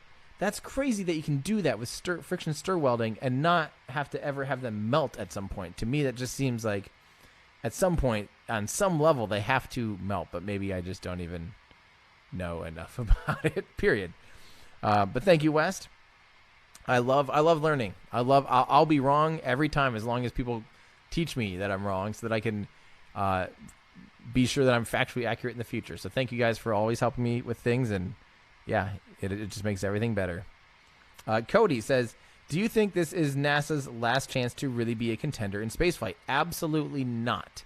No way. They aren't trying to be a contender in spaceflight. This was the only option on the table when this program started. There were no commercial options. It wasn't a thing. If you presented, say, Falcon 9 as a legitimate option, or if you were presenting Starship 10 years ago on the table, you would have been laughed out of the room. Only now is that even becoming remotely kind of a possibility, and we're kind of seeing it as this will happen eventually. They're willing it to happen. I'm staring at it right now. I believe that Starship will fly successfully. There will be a lot of booms and explosions and setbacks, but they're going to Elon just forces things to work and happen, and that's the SpaceX way. If you'd proposed that 10 years ago when SLS started, it would have been inconceivable and you would have been laughed out of the room. Now, they aren't trying to be a contender. They were just quite literally trying to make sure that we had a super heavy lift vehicle capable of getting humans to the moon in the safest manner possible. And safest doesn't just mean human rating. It also means safest as far as a budget goes. And I know that we all get up in arms when we think about how expensive SLS is. But in the grand scheme, it's a lot cheaper than the Apollo program, a lot cheaper than Saturn V. And realistically, because it has a budget working alongside with Congress and politically motivated, it survived multiple administration changes. It survived the crossover from the Obama administration through the Trump administration. That's important. With NASA, they're more at the mercy of politics than they are their own desires so many times. So I think this is not their last chance to be a contender in spaceflight. This is probably just their last time they're going to own, operate, design, and build a rocket. And I think they're okay with that. And I think their goal going forward is to be more research, development, science, do all the things kind of behind the scenes that aren't necessarily profitable, right? Provide support for launch providers of, hey, here's some technical data that we have on this. We have these test stands. Let's partner in these ways. Because, again, they are government funded. They don't need to compete with these. And we're seeing that today with all of the human landing systems. We're seeing NASA change. And I think it's for the better. They don't need to design, operate, and build a rocket. So, yeah, hopefully that helps answer the questions. And this goes with that David Willis friendly reminder that the rockets that will send humans to the moon are not wasted in any way. That's 100% right. Would you say that the F1 engines and the Saturn V was wasted? I would probably be very angry and upset with you if you told me that to my face in person, that you thought the F1s were wasting away at the bottom of the ocean, and it's a shame that they were thrown away. The fact of the matter is they did the most impressive things ever, period, ever. And one of the biggest bookmarks in human history was getting humans onto the surface of the moon. That was their goal. Reusing it was not the goal. Same with SLS. SLS is designed to safely charter humans to and from the moon using Orion. It requires other launch vehicles to get them to the surface of the moon, but to deliver humans safely to the moon is still vital, and obviously a huge portion of landing on the moon is getting to the moon in the first place. So absolutely right, David. Friendly reminder that rockets that send humans to the moon are not wasteful in any way. Good call. From David, what are the pros and cons of hydrogen versus methane as fuels? Again, we do talk about that a lot, and the Raptor engine is the Raptor engine, the king of rocket engines. But the biggest thing for hydrogen is it has more potential energy. It's a lighter weight molecule, can be accelerated faster. It has more potential for peak temperature. It has more potential for performance, period, which is why we often see specific impulses. These engines, the specific impulse of the RS-25 is insane. That's kind of like the fuel economy, if you will. You can only expect about 25% increase for a similar engine of similar manners to have 25% ISP or specific impulse using hydrogen versus using methane. Now, the problem with hydrogen is that it's again so sparse, it's really hard to deal with. You have to chill it at extremely low temperatures, awfully close to get liquid hydrogen. It has to be awfully close to absolute zero, which means your tanks that you load in, the tanks that hold the fuel have to have a lot of insulation. They have to be chilled down in order to not have that hydrogen boil off. That liquid hydrogen wants to boil off with ambient temperature and just become gaseous hydrogen, and then they vent that out. Liquid methane is really close in operational temperature to liquid oxygen, which is, of course, there's always going to be liquid oxygen and then, say, liquid methane or liquid oxygen and liquid hydrogen. So liquid methane's a lot warmer. It stays at a liquid in a lot warmer state. It's a lot cheaper. In the grand scheme of things, to make hydrogen versus make methane and burn both of those in the atmosphere, making hydrogen, unless you're using electrolysis, which basically no one does, they use steam reforming, it actually pollutes a lot. And it's expensive. So if you are fueling a rocket, although the rocket itself might be extremely green, the way you develop and make that fuel is actually pretty bad for the environment because of how much CO2 you make using steam reforming. So methane can actually be a cleaner alternative fuel in that sense. But it's just operationally easier to make. But it's not as efficient, but it's a perfect Goldilocks between RP1 and hydrogen. So we are seeing it being used a lot in the 21st century, which is really cool. Almost all new rockets tend to use methane. Bill says, according to NASA's website, they are tanks for test firing the RS-68. Oh, here we go. The top of the show. You've heard me say this a few times, but we are so happy you're still here with us. You are watching NASA's Green Run Hot Fire Test here at Stennis Space Center in Mississippi. The teams are still in a hold, and we are still within today's window for the test. We do have an update, so I'm excited again to have Alex Cagnola here with us. Alex, what's happening right now? So right now our teams are still kind of doing some preps before we move into our T-minus 10-minute count. There's a lot of just individual preps you have to do on the stand, individual components. Certain configurations we have to put everything in before we actually do perform that hot fire. They're going around, they're polling all of our program management and our chief engineers to see, are we good to go on, or we need to move on. We're also monitoring other things. We're monitoring how much propellant we have in the tanks, how much propellant we have on reserve on the barges to use for the hot fire. And then just as we work through those issues, we'll hear more information as we get closer. So you said monitoring how much propellant we have on the tanks. Why is that important at this step? Right, so this whole time before we go into hot fire, we're in a phase called replenish phase. And I know we kind of talked about that, but that fuel is very, very cold, and and then outside right now it's not as cold, right? And so constantly that fuel is being converted into gas and then vented out of the tanks, and then so the entire time we're in a phase called replenish, where we're constantly pumping a little bit of fuel back into the tanks to make sure it's at max capacity. And we've said at the beginning of this show that this hot fire test can last up to 8 minutes. What I understand is we can learn a lot in just the first few minutes. Is that right? Right. A lot of the engineering data we're looking to get really comes in the first 250 seconds. So, whenever we do initiate hot fire, we're going to be gimbling our engines a little bit, right? So we'll be moving the engines in a certain pattern that'll kind of mirror what we might expect during launch. We'll be throttling down the engines for a while, and then we might throttle them back up. There's a lot of things that we're going to try out, and most of those things will be in the first 250 seconds. Obviously, we want to go for the full 8 minutes that we will see during launch, but I think that we'll get a lot of really useful data in those first few minutes.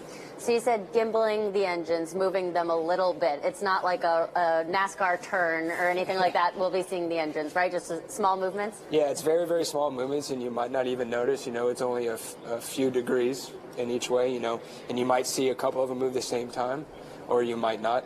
But that few degrees can really change your trajectory of your rocket when you do launch it. So it's important to be able to test that here at Stennis while we're hot firing, and not just when the engines are just sitting there, right? It's a lot different when you have all that thrust coming out the bottom of the rocket than it is just testing it without it. So I'd love for you to take a second with me and just take a look back. We can see a little bit of white steam, smoke coming out. Can you describe that for us? Right, so what you're kind of seeing right now is the max deflectors, the water deflectors on the flame ramp, right? So we kind of talked about how much water they're pumping, 110,000 gallons every 20 minutes or so.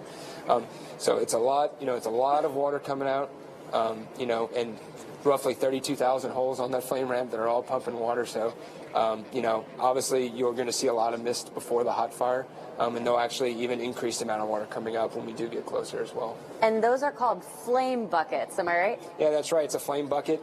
You might even see some flame coming out of there whenever we do light up all four engines. So it'd be very exciting. And obviously all the safety systems are in place to take care of that when we do hot fire.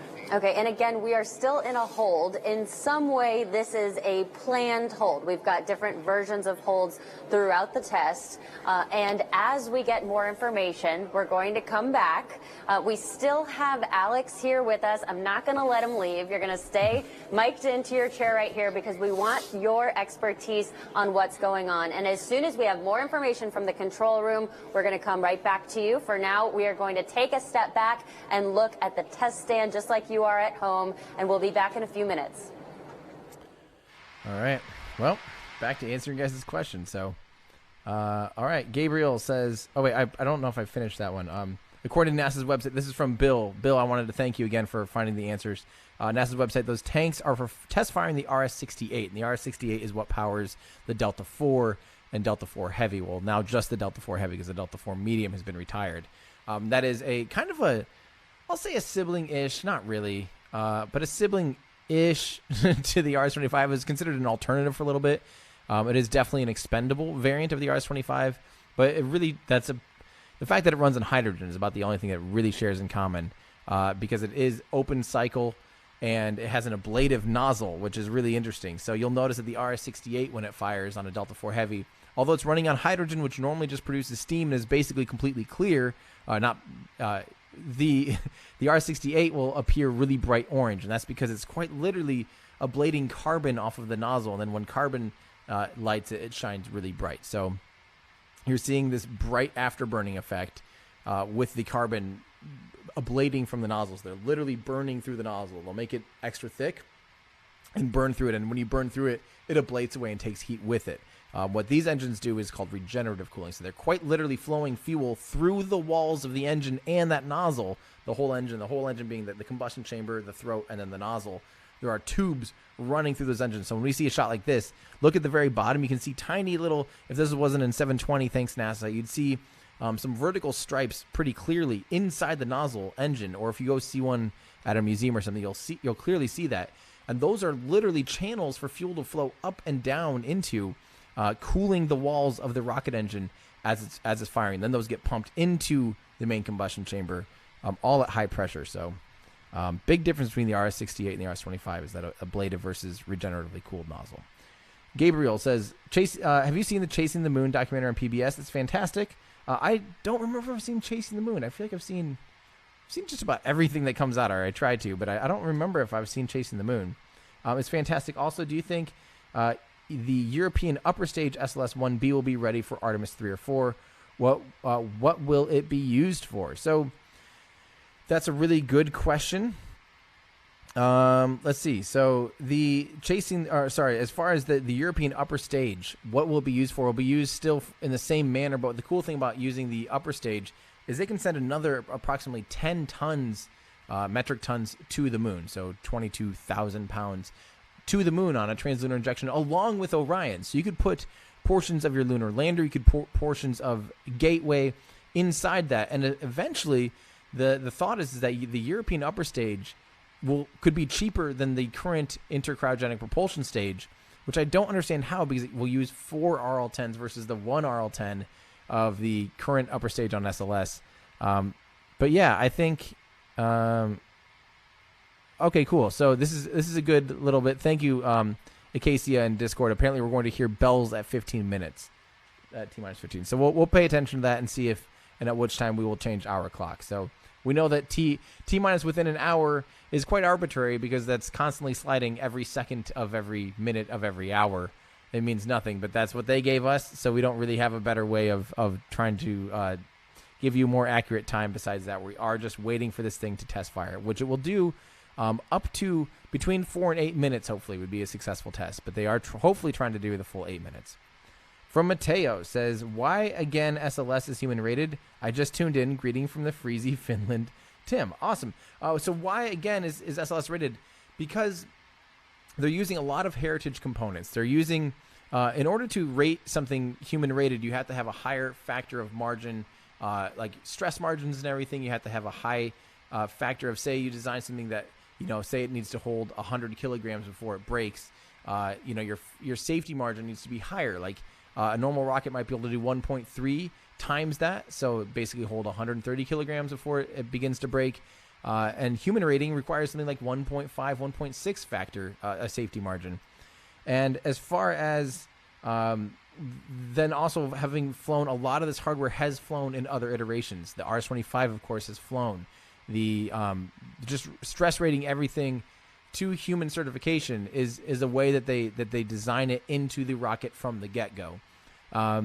Yeah, so and SpaceX, for instance, has actually had to push back quite a bit against some of that traditional way of doing things when they were able to certify the Falcon 9, because a lot of the ways they were certifying wasn't that traditional over-engineering, but it was more through showing through brute force that, hey, we've flown this many times and it works. There's been kind of some back and forth on some of that stuff, reevaluating the best way to certify. And you can certify through multiple ways. You can certify through proving it by doing all-up tests.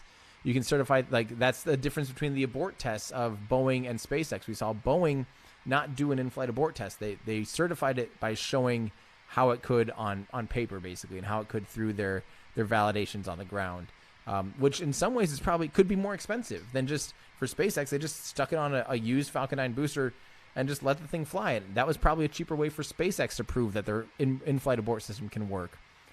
So, yeah, SLS is certified by designing from the get-go heritage parts, over-engineering parts, and then going through processes to make sure the parts on there are actually ready for people. So we are going to proceed with terminal count, said Jim Bridenstine at 4:15. So maybe we are within about 10 minutes. Here we go. That's great. The terminal count only lasted 10 minutes. So I think we're going to be seated in about 10 minutes. Meanwhile, I'll answer some more of your questions before they get online. Pascal says, do I think SN9 will fly, or will they just continue with SN10? Do you know what went wrong with the Raptor engines? Greetings from Switzerland. I think SN9 will fly. They put new Raptors on it already. If they wanted to scrap it beforehand, they would have done it probably when they tipped it over in the high bay. I think it'll fly. I'm staying here until it does. It's not fun. It's not it's really expensive to be sitting here. I'm missing home already, but I'm here for SN9. I'm not gonna miss it unless it's like, I mean, I don't think it'll be a month. Let's hope it's not a month because I don't know how easily I can afford a month, but we'll figure it out. So here we go. They're gonna bring us back. Update in a few minutes. We are now inside terminal count. And again, I'm not the expert here. We've got Alex Pagnola with us, who's going to explain what that means and how did we get to this point. Right, so the test conductor just came on the audio and alerted us that we're about 9 minutes away, actually. So we'll be getting some pretty regular updates here. We'll be hearing some activation of some different components on the rocket before the hot fire. And obviously there's a lot of steps that we'll be hearing going into the actual hot fire with things like we talked about CAPU activation, move to internal power. If there's any kind of audio that might slow down the terminal count, they'll kind of come on the air and tell us that too. But right now we are in that final sequence that lasts, 8.5 to 8 minutes. So we're going to sit back and kind of listen for the updates from the test conductor. And this wasn't one person's decision. This is a full group that has to make the decision that we are ready to keep going. Right, every big decision. Hold on 1 second. What I do want to remind everyone now is that you're actually able to hear the control room audio just like we are. So what we're going to try to do is when the test conductor starts talking, I'm going to rudely cut Alex off in the middle of what he's talking about and try to make sure that we can all listen in, give him enough time to understand that call. So we just missed one. Again, this is a live show, but I want to get back to how we got to this decision. And again, it's not just one person. Right, that goes back to, we have a great team working all the engineering issues, and then obviously, they kind of come up with a story about what's going on, and they present that in the best way possible to our program management and to, those who are the big decision makers. And so every time we have a big milestone like this, we have to poll the whole board. Everyone brings up their concerns, or if they think, going forward, what they think, and then do a go, no-go poll. And it sounds like everyone was a go. So we're moving forward in terminal count. Okay, and again, you can hear some of that test conductor audio. I'm sure you couldn't hear that one because you were talking, giving us a great explanation. But now I do want to know. So don't forget when they say 10 minutes, we're now about 7 minutes. I understand. T-minus 7 minutes. What are we expecting to hear from the test conductor? Right, you'll hear the test conductor say a few things like. So when they say T-minus 7 minutes, Mark, ours should be at 6 minutes at that point because at that exact minute will be 6 minutes 59 seconds. So our ish clock is kind of giving you just an estimate, but we could probably get into a real actual 0-0 with this, or not, or is it all set up for ish? Well, they're saying Mark, so it'll give us a pretty good estimate. But it was T-minus 7 minutes. Mark, we'll have to try to play around with it. We'll try to get you guys a real accurate countdown clock, and remove the ish from our own countdown. So, all right, let's listen up again too. We just heard about 6 minutes. Was that right? That is 6 minutes away, so they're going to start really having a lot more calls on the audio. We're going to hear, we might even hear some things being turned on inside the core stage. So, obviously we'll start talking less as we hear more audio comes through. Okay, sure. What will those things sound like? So you'll hear TCC, more and more calls. They'll be talking to more in the control room with individuals. They'll be talking to people. Go ahead, sir. Looks like somebody opened a terminal TCS window. Yeah, nobody else should have the TCS GUI. If you have it open, please close it at this time. So right, they're just working through some small things between all the monitors. They're opening and closing certain things that need to be closed inside the Rocky. From the stand. They're going to completely secure the stand with everything that needs to be done before the hot fire. And really, it's just the final preps before we do initiate engine start. Okay, again, you are all hearing what we're hearing. We're pausing whenever the test conductor is speaking or other people in the control center are speaking because we're trying to learn what's happening to the rocket. On my mark. It sounds like about 5 minutes away on their mark. Again, remind us who's the one in our ear. What's that role? So that's our green run test conductor, and he's kind of been the one in control of all the green run test cases, not just this one leading up to this point. So he has a great working relationship with all those that are on the test team. And so, obviously, right now we're in T-minus 5 minutes. So there'll be a lot of activation going up until we do hot fire. So, like we said, CAPU spin up, move to internal power, purge sequence, and then we'll move into engine activation. It's all going to come pretty quick. I'm going to pause you for a second. TCC violation. We're holding at T-minus 4 minutes 47. I copy that. They're in a hold. BTD, PEA, it's the Delta P sensors. Okay. Copy. Copy that. We'll wait till we get to the hold at T-minus 440. We're in the hold time. We're in the go. And if you want to go ahead and use that pre-plan. DLH, let's go to manual mode and try to dial in lead delta V, please. If this is the right time, can you break down what we just heard? So they're moving into some final sequencing. Obviously, you can see on the flame bucket, they've now initiated max water flow into that flame bucket, so you'll be seeing a lot more mist coming from that flame bucket. We do have 2 minutes 35 seconds for the hold, so it looks like you need to come down. So we are 2 minutes 35 seconds before the 1 minute and 40 hold, from what I understand. So obviously that 1 minute 40 hold will be the last little bit before we do start up the engine. So it's very exciting. You're getting excited. I can hear everyone around us getting excited. This is great. And what we're going to make sure we do is we have to make sure we're all being safe here. Reset that whenever you get ready. We are at 1 minute and 30 seconds in the hold timer. Okay, if you're in the band, go ahead and reset MPS 17, please. So we're going to go ahead and take a step back. We're going to put our ear protection on. So we'll be moving into internal power. And again, putting our ear protection on, listening in from here on out, and observing this major milestone on America's return to the moon with Artemis. Enable the sequencer. Sequencer activated. Okay. Resume and count on my mark. 3, 2, 1, mark. Now we're counting down. The sequencer is counting. We might be back at 4 minutes, so we're going to have to move our clock. We'll be listening in. We might have got a little confused with the hold there. They were talking about a hold timer and how long of opportunity they could hold. We're going to move our clock when they might give us a T-minus 4 minutes any second here. And then in which case we will punch it back in. This is a rough estimate if we're wrong, but hopefully they'll give us some kind of update. Coming up on T-minus 4 minutes on my mark. Mark. Okay, add 3 seconds. Sweet. We got that dialed in for you guys. Oh, they're going for it, guys.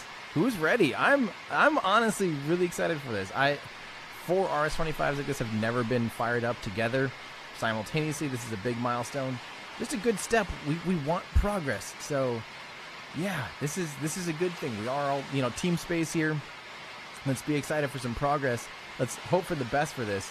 Again, this test could last anywhere for it to be successful. They were saying, I think they were saying 200. Wait, were they saying 200 seconds? They wanted like 240 seconds, so 6 minutes of data. The full duration would be 4 minutes of data. Sorry. And the full duration would be 8 minutes. So we're hoping to see at least 4 minutes. So T-minus 3 minutes on my mark. Mark. Perfect. Absolutely perfect. Awesome, guys. Look at all that water. That's crazy. That is crazy. This is down in Stennis Space Center in Mississippi. You can tell by the way it looks like Mississippi. I don't know. Oh, this is awesome, guys. This is the first time a super heavy lift launcher will be firing up in a long, long time. A super heavy lift launcher hasn't really flown since the space shuttle. Because the Falcon Heavy is not, by definition, well, wait, 50 tons over. Falcon Heavy could actually be super heavy if they expended it. But still, this thing is awesome. Coming up in T-minus 2 minutes on my mark. Mark.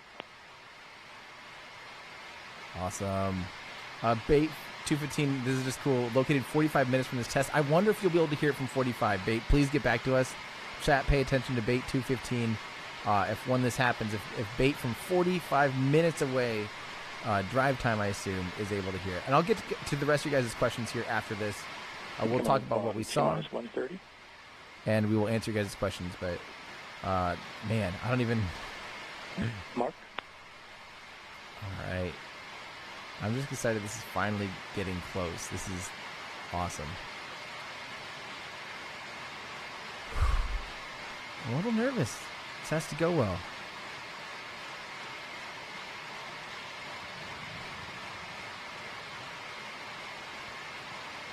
Let's go Team Space, baby. Let's see this. Minus 1 minute on my mark. Mark. Mark.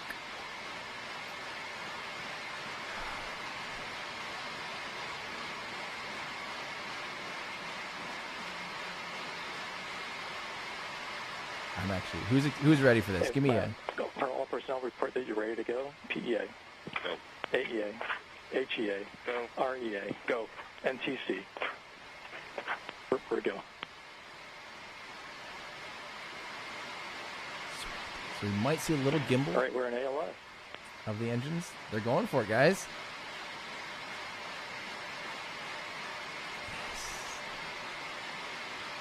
Wow, that's a lot of water. Getting ready. That is there for sound suppression to protect the rocket itself. It absorbs a lot of sound energy. Here we go. These are ROFIs. These are just to make sure there's no extra hydrogen. It's not part of the ignition sequence. Here we go. They're firing up. And we're in the cross count. Engine start. We're in the cross count. Call for south, please continue to monitor your system. And Grass is in control.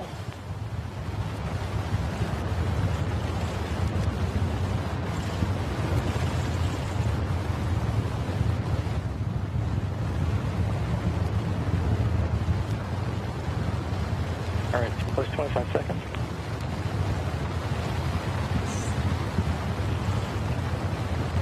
That's hot, guys. Oh, look at all that water vapor. Again, that is no pollution there. That's literally just water vapor. Quite literally clouds. Because it's just hydrogen and oxygen. DDRA, we did get an MCF on engine 4. And then making a lot of steam. We're still running. Still got 4 good engines, right? Got that. 4 good engines. We want to hear that. Wow.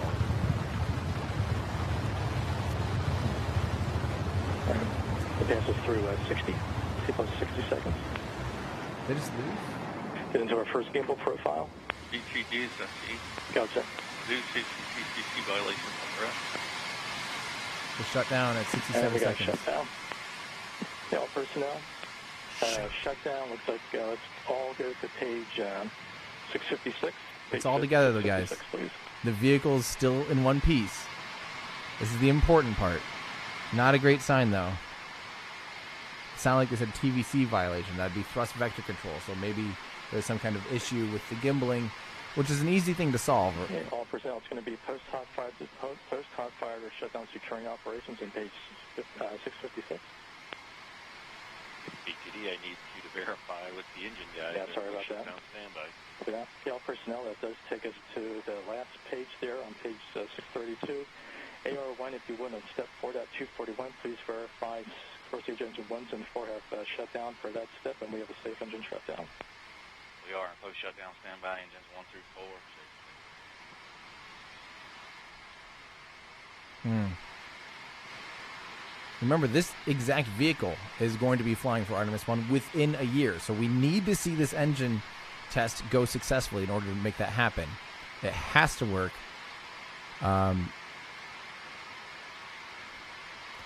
This is not ideal.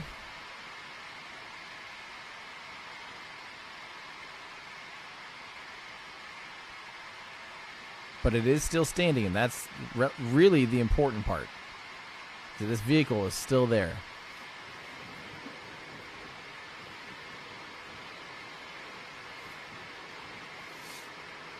We just saw the core stage of SLS fire up. Of course, we also heard some test conductor come in, so we want to go straight to Alex. Alex, can you please describe to us, first of all, what we saw and then what we heard? Yeah, absolutely. Obviously, we had a very successful initiation of the engines. The beginning of our thrust profile there when we were firing for the first minute or so, we obviously were getting some really good data coming through. But like we said earlier, this is a test. We have test commit criteria and we have certain boundaries that we have to keep all the operations under. So, we really are trying to make sure that, everything's operating properly and safely. So, the test team was kind of seeing some data that they might not like.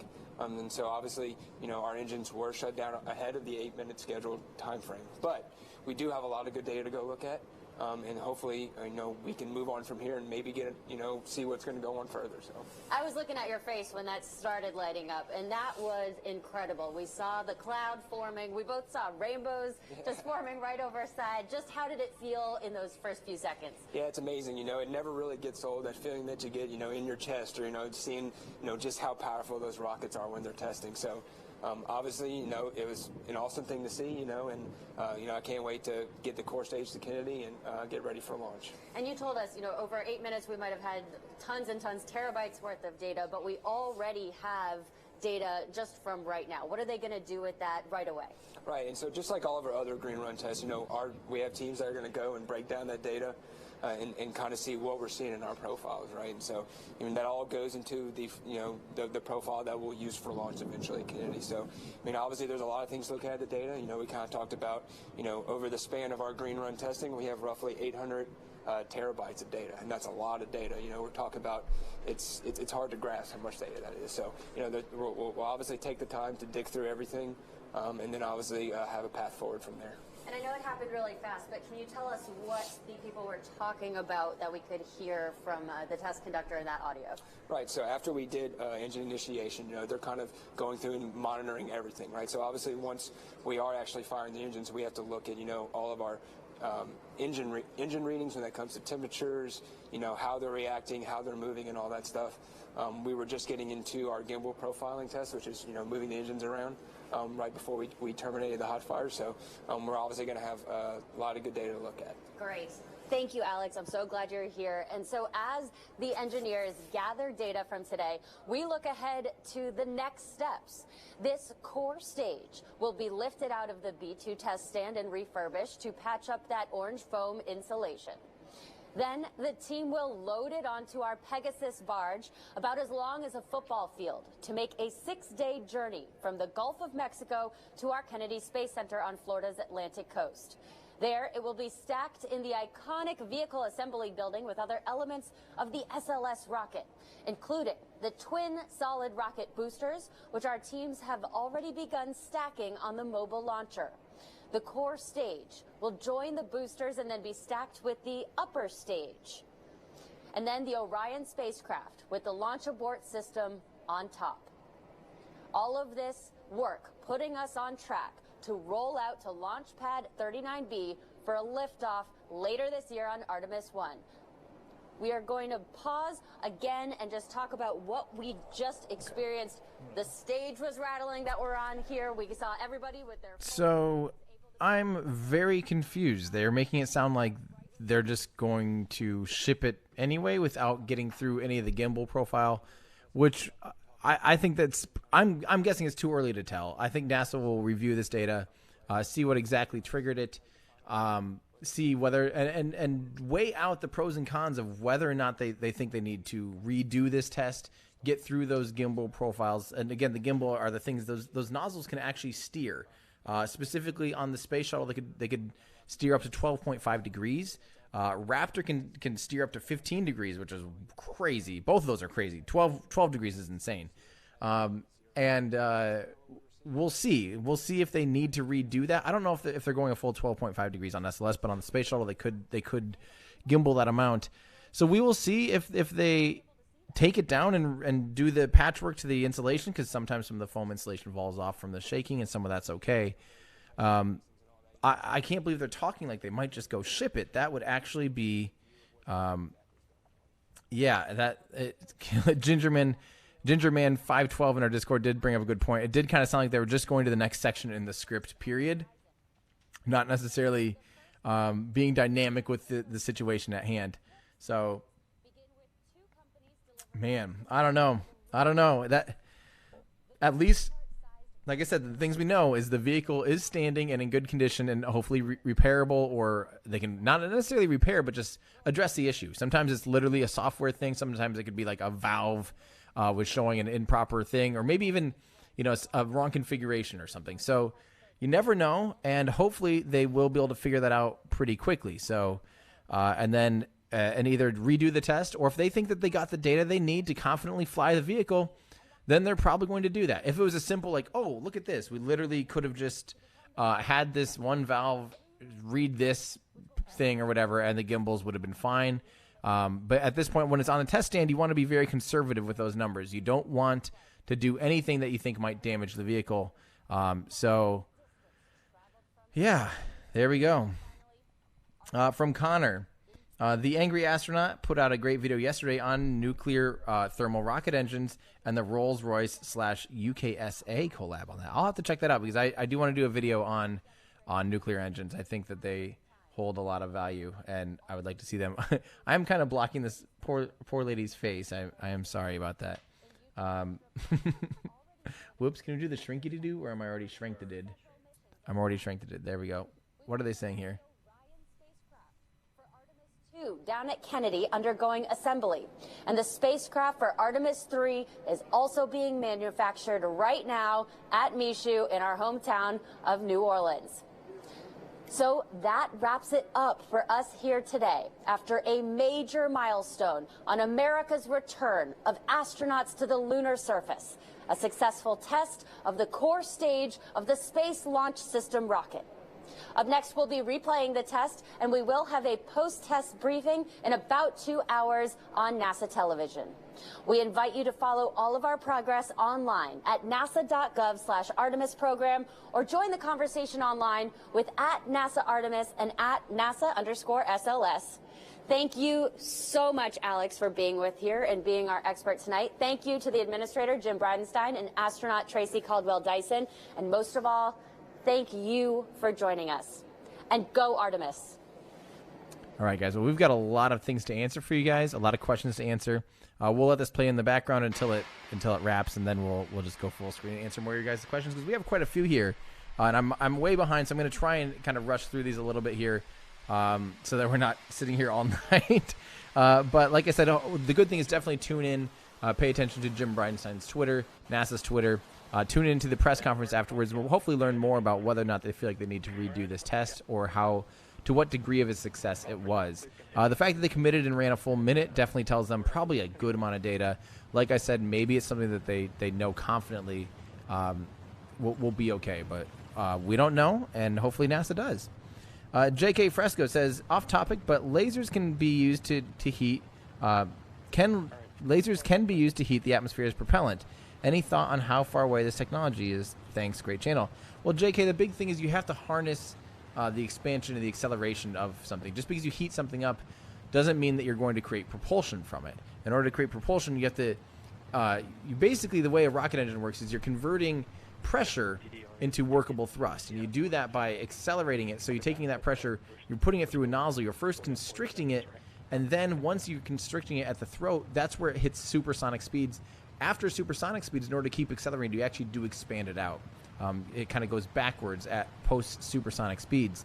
I don't know how exactly you'd harness that and how that would necessarily be any more efficient or different than just a regular rocket engine. But I haven't really thought about that. But you would have to harness it in some way. Just heating up something behind you would just be heating up something behind you. It wouldn't be providing any workable thrust. Of course, lasers can be used, though, to provide a slight push on like a sail, a solar sail or something like that. So there are options. Nolan Barnett, will Crew Dragon ever go to Gateway, or could it be modified for TLI, so translunar injection, and trans-Earth injection, so back from there? So as far as that goes, I don't necessarily know right offhand. There were talks of it for a little bit, but I think that it got canceled, basically. I do not think there is currently plans to have Crew Dragon ever leave low Earth orbit. We'll be exploring that in the what could replace SLS and Orion video. That will hopefully be sometime early this year.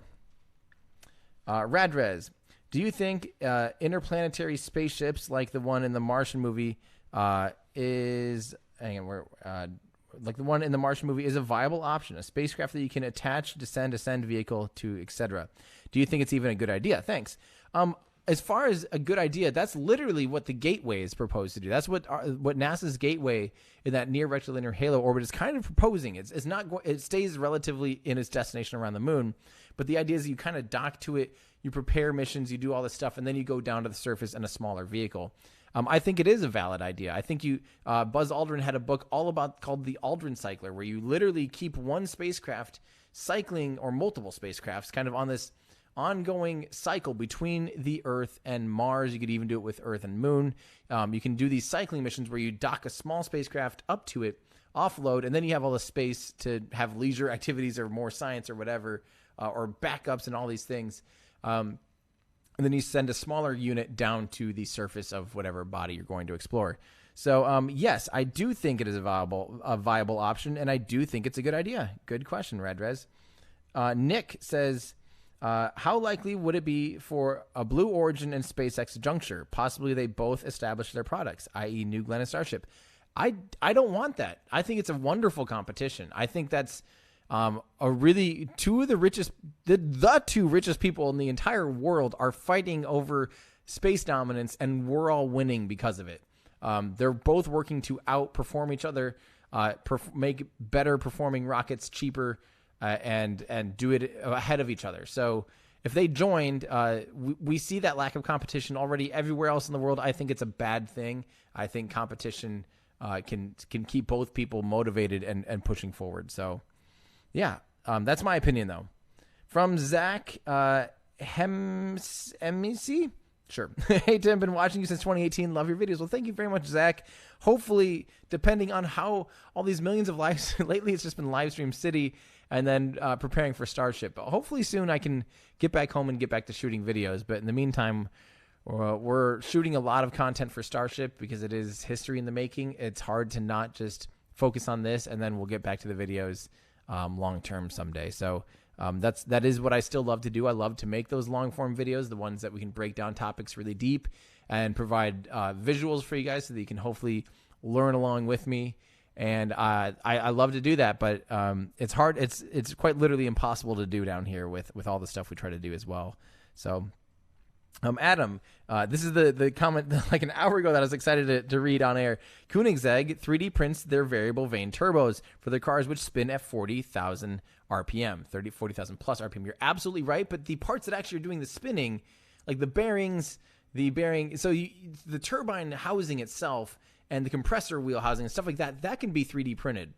But as far as the actual moving parts, like the bearings, which are normally, either some kind of ball bearing and still variable vane turbos, like would have been in the what's cool about variable vane turbos, like what were in the 911 starting in the 90s, you can change the pitch on them, and they actually have their own oil that is completely sealed off, and you don't have to have it cycling through. So it basically has a different lubricant for the variable vane turbo that does not need positive pressure and a flowing tap off, basically.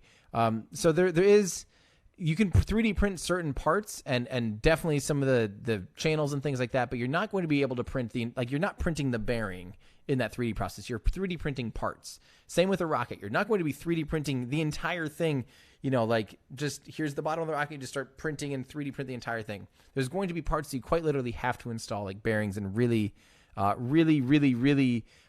precision or low tolerant parts that have to be manufactured in other ways and then added into the final assembly. So,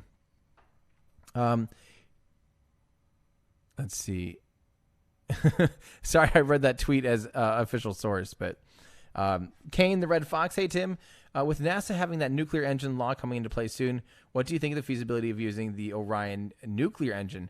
Orion nuclear engine, I don't think is a good idea. Orion nuclear engine was the idea that you literally light nuclear bombs and just kind of capture it like imagine having a bowl and then just dropping a bomb into the bowl and just having it blow up and propelling you. I think that's a terrible idea.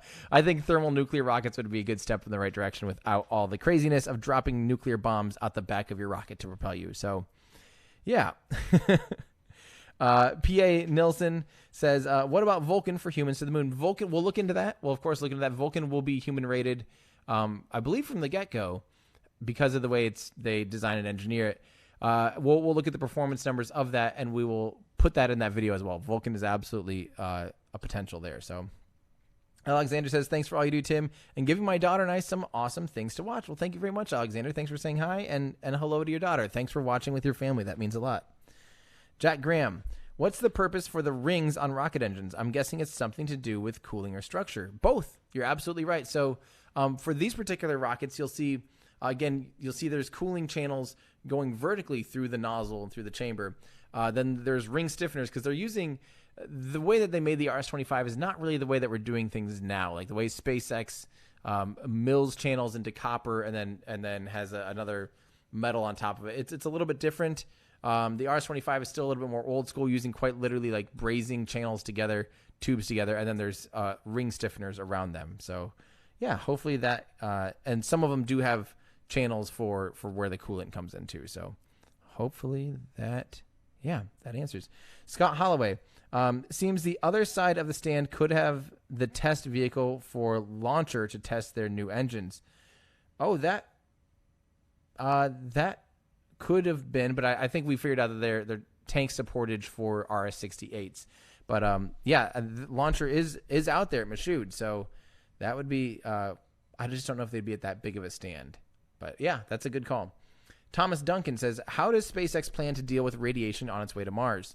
I don't know. It is an issue, but the big thing is literally the biggest thing you need between you and specifically the sun is the biggest form of radiation when you're in deep space, is to point your engines or have a bunch of mass in between you and the sun. So if you point your engines and face those at the sun, you can block a lot of radiation environment and shield the crew from that radiation. Also, you can put water. You can mitigate radiation a lot just by having mass, by having propellant in between you and the sun, by having water, your fecal matter if necessary, things like that. You can literally have a poo shield, is what I'm trying to say. There's a lot of things that you can do to mitigate that, and I think for a 6-month journey, the radiation, even if you're relatively unshielded, likely would not be. It would be bad, but it wouldn't be like a total deal breaker. I think someone compared the amount of radiation that you would receive would be similar to smoking a pack a day, which, yes, that's not good. But people do that and they are still alive. So it's kind of that whole, like, if we're going to Mars to explore, there's going to be some risks, and maybe some people would be willing to risk it to that degree. But yeah. Hold on here real quick. Oh, yes. I did see someone ask really quick. You are right. I am wearing the Normal shirt. If you guys want to support me and help me do what I do, consider going to everydayastronaut.com/shop. I do have the Normal shirt 10% off today by using coupon code LAUNCHDAY. Although this wasn't a launch, it was a test fire. I should have a test fire day. But by using coupon code LAUNCHDAY and go to everydayastronaut.com/shop and clicking on Normal here. Andrew, can you pull that up real quick? Yes. By going to everydayastronaut.com/shop, clicking on Normal here, anything in the Normal collection, so the hat and the Normal shirt, is 10% off today by using coupon code LAUNCHDAY. That helps me continue to be down here for you guys. Anything you do in the shop helps me stay down here and continue to provide coverage for you guys, specifically with SN9 right now. Obviously, I would normally be doing these things at home. But yeah, shop around if you guys want to help me do what I do. That's everydayastronaut.com/shop. And yeah, the other way you can help is by becoming a Patreon supporter by going to patreon.com/everydayastronaut. Of course, that means the world to me as well. You can join our awesome Discord channel. So thank you so much to all my patrons. I promise you guys will be very excited about what we're working on down here. I will tell you guys more about it as soon as we have some stuff figured out. So patrons, stand by. Thank you so much for your support. Back to some more questions. From Own Hi. I never know how to say your name, Own Hi, but thank you for always saying hi. Absolutely stoked to see shuttle hardware fly again. Also, the money you send to Mars, the studio. Oh, also money to send you to Mars, the studio. Thank you. Yes, that's what we're talking about here. Yes, I've decided if I do, I'm working on trying to figure out a solution for a Studio B so we can keep stuff set up down here. And not just waste time setting gear up all the time, because it takes a long time. Having a permanent solution would be a lot better. And if we do that, we will probably name the studio Mars, because that makes sense. Since everyone wants to send me to Mars, it'd be like, okay, yeah, send me to my studio. So thank you very much. I do appreciate that a lot. Lost Coast 707. I'm procrastinating on getting to work this afternoon just to see this test. Glad you are covering it. Thanks for all your hard work. Well, thank you so much, Lost Coast. I do appreciate that. Hopefully now you can get back to work. Charles O'Connor, what's my favorite dinosaur? I'd have to say Ankylosaurus or Stegosaurus. Both are awesome because they bash stuff with their tail. How can that not be awesome? The real Tim. Hi, Tim. I'm doing my PhD in 3D printing technology right now. The future will be 3D printing, but some parts are finished with a milling process. Good call, the real Tim. You're absolutely right. Yep. Which I would hope the person with the PhD in the subject matter, I will gladly listen to you. You are absolutely right. Let's see. This is from 26 Dimensions. Last tips. Any tips for editing videos? Absolutely. I have one favorite tip that has saved me so much time. When I read my scripts, I'm reading through a teleprompter, right? And I'll read them oftentimes 3 or 4 times. And when I think I know I nailed the take, I clap twice. That way I see that waveform directly in the editing software. So for me, for Premiere, I actually see those double claps. They'll peak the signal. I can literally just look at the double claps, find the waveforms before that, know that that's my take, and basically just edit from there and go, boop, okay, that's my take, boop, that's my take. That has saved me so much time, and now it's saving Andrew a lot of time when he does those initial dialogue cuts. I still watch all of them. You still do watch all of them? Yeah. Huh. I pick your take like 80% of the time. He says he takes my pick only about 80% of the time. But with the way I said it, I'd literally just go to the double clicks, pound it in. But it did give me, it did give me a good sense of what I thought was my best take. So, the other thing, and for me in Premiere, one of the things that I like to do, I don't know if Andrew does this, but I do stack timelines. I'll make, because you can have a timeline window open, but you could also have another timeline open. So I'll have all of the dialogue strung out. It might be 4 hours of dialogue, literally 4 or 5 hours, and then I slice it out and drop it into a new timeline, so that I'm never having to scroll around on the timeline and go back and forth. I can literally just kind of scroll slowly, linearly, drop it in, scroll linear, and I never have to move and find my place again. So, yeah. All right. So from Stefan saying, according to NASA, the term green refers to, yes, we did go over that. Thank you very much, Stefan. And I appreciate all of you guys correcting me on that. That's what I love about you guys. Roberta says, wanted to support you since SN8 broadcast. Thank you for all your coverage for our community. Well, thank you very much, Roberta. I just love this stuff, and I'm just really glad that you guys are all here to watch along with me, learn along with me, and just experience awesome things together, because that's something to get excited about. Clifford, thank you so much for the pair. I appreciate that. Peter says, not melt. Hot oxygen will oxidize, burn almost everything, but is the oxygen-rich pre-burner the reason the Russian engines can't be? Is it the reason the Russian engines can't be reused? I mean, the plumbing resists the hot oxygen for a limited time to go to orbit. I don't know. Don't forget they were looking at trying to reuse the RD-170s from Energia, and those were closed cycle oxygen-rich, and they're basically a doubled up version of the RD-180. So they thought they could reuse that. So I don't think it has much to do with that. I think it's just they didn't really look too seriously into. I don't think they really were looking too seriously into reusing anything else though. Otherwise, so I don't think it has much to do with the engines. I think it just has to look with reuse in whole. So, all right. So this is from Will. Thanks for the coverage. You do great work. Thank you, Will. Thanks for saying hi. From W4WWW Raker, re-rover images. They are usually stitched for multiple high-res photos, and they don't image the rover bits, saving bandwidth for important data.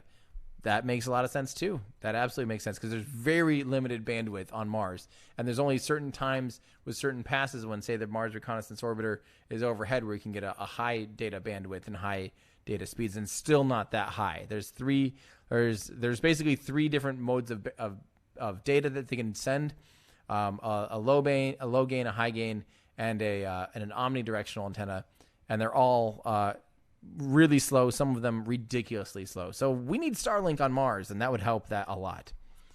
Stephen Crawford says, Tim, my hydrogen Toyota Myra is directly influenced by NASA. I feel like I'm piloting a road-based space shuttle. You're exactly right. I mean, there's quite literally a COPV, a composite overwrap pressure vessel, inside of a Toyota Myra. So that's exactly right. There's high pressure hydrogen inside your car, and I think that's absolutely wild. That's a very space-esque thing to have in your car. Cameron says, as an aside from the car comment, a lot of the aftermarket fiberglass car parts, especially for classic cars, are based out of and handmade in tightest Titusville from people who worked in the space program. See, that's cool. I did not realize that. That's actually really cool. Hanalak, hi. So what happened if the tube actually blew up? As in the tube, if the rocket blew up, it'd be very, very, very, very bad.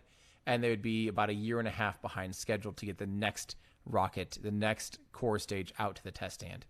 So it did not, and we are thankful for that. This is from Liberium, says, hey, Tim, which human launch systems do you believe will be the safest for astronauts? My vote is Dynetics, but I'm interested in what you think. I don't know if I see any as a particular safer bet than the others. The high elevation, I think a lot of people are stuck on the high elevation of, say, Starship, and the high elevation of, say, the human landing system, or the national team's lander.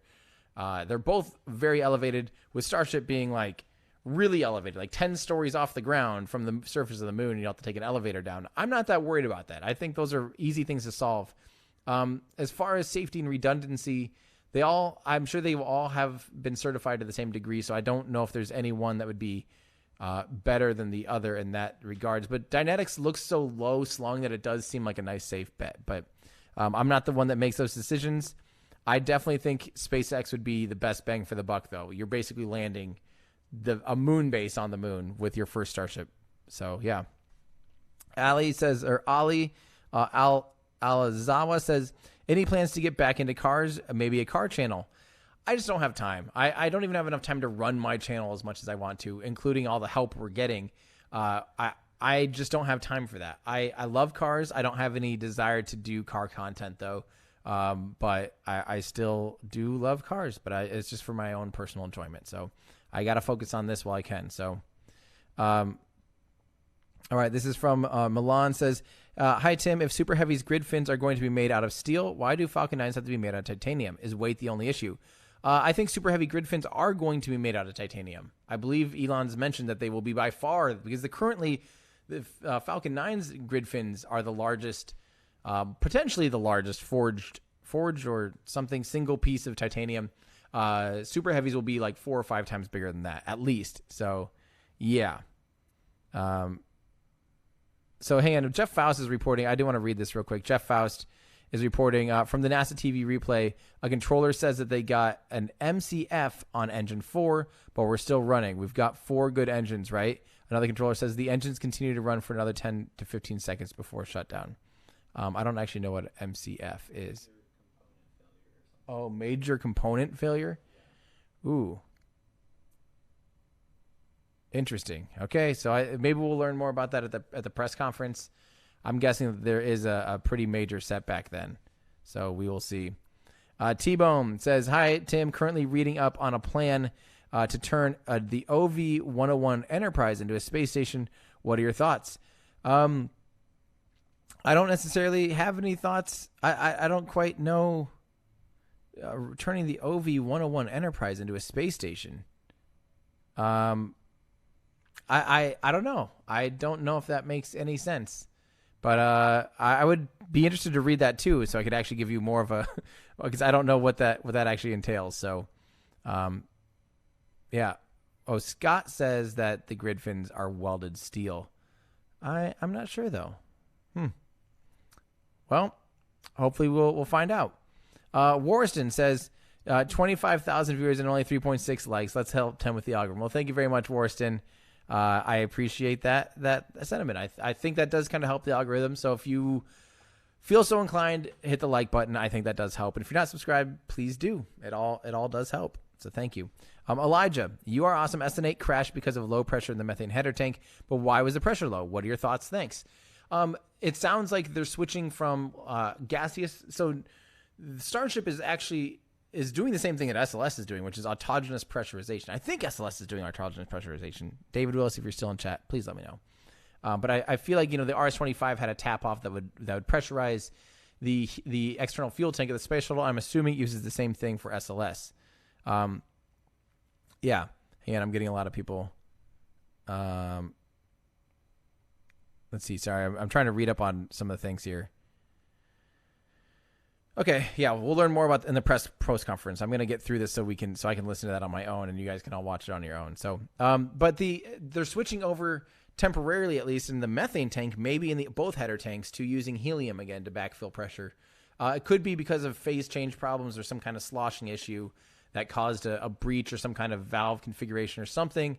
It obviously was an easy fix for them because they addressed the issue and had the vehicle on the pad in like 2 weeks. SN9 that is. So I don't have the exact details, but I wouldn't be surprised if it has something specifically to do with using autogenous pressurization and something they're going to have to address long term.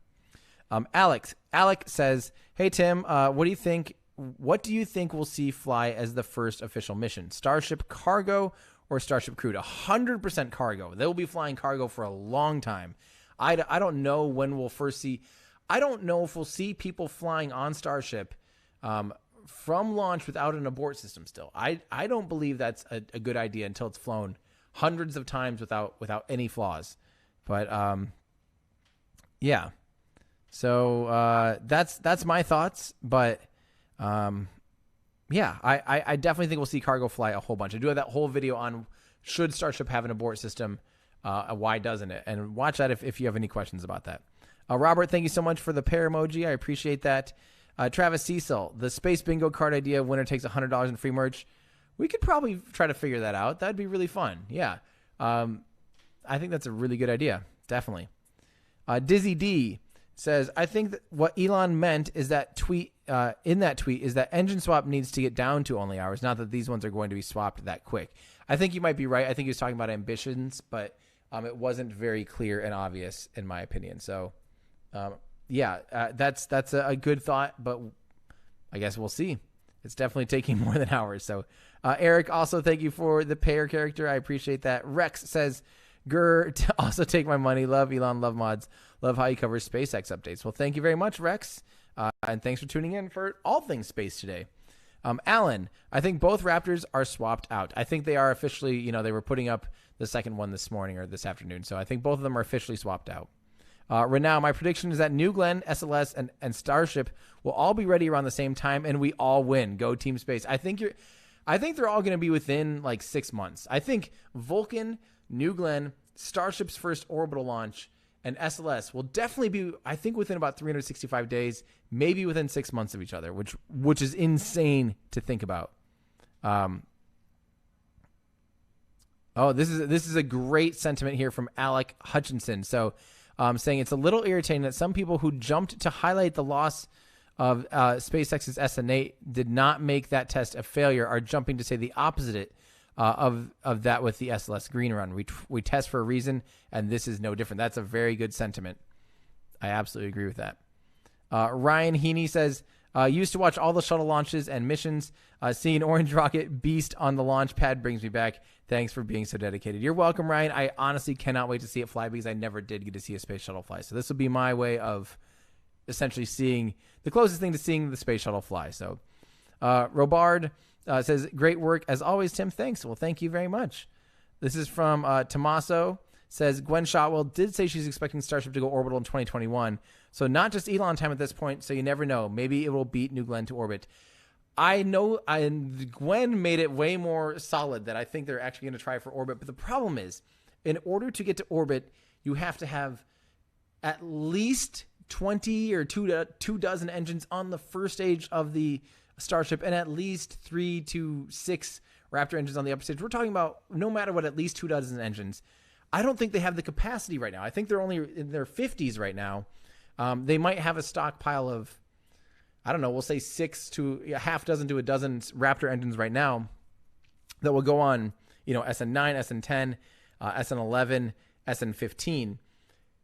I think all those are probably spoken for. Every Raptor, they're probably already still don't have enough Raptor engines for just what's built now. So to get to orbit, say SN15 does want to go to orbit, the booster itself is still going to take about 2 dozen Raptor engines. And even if they have not built a single one for that yet, we are still, say they're producing one every 2 weeks, we're a year out in just Raptor engines, let alone the rest of the pad infrastructure, let alone every other aspect of it.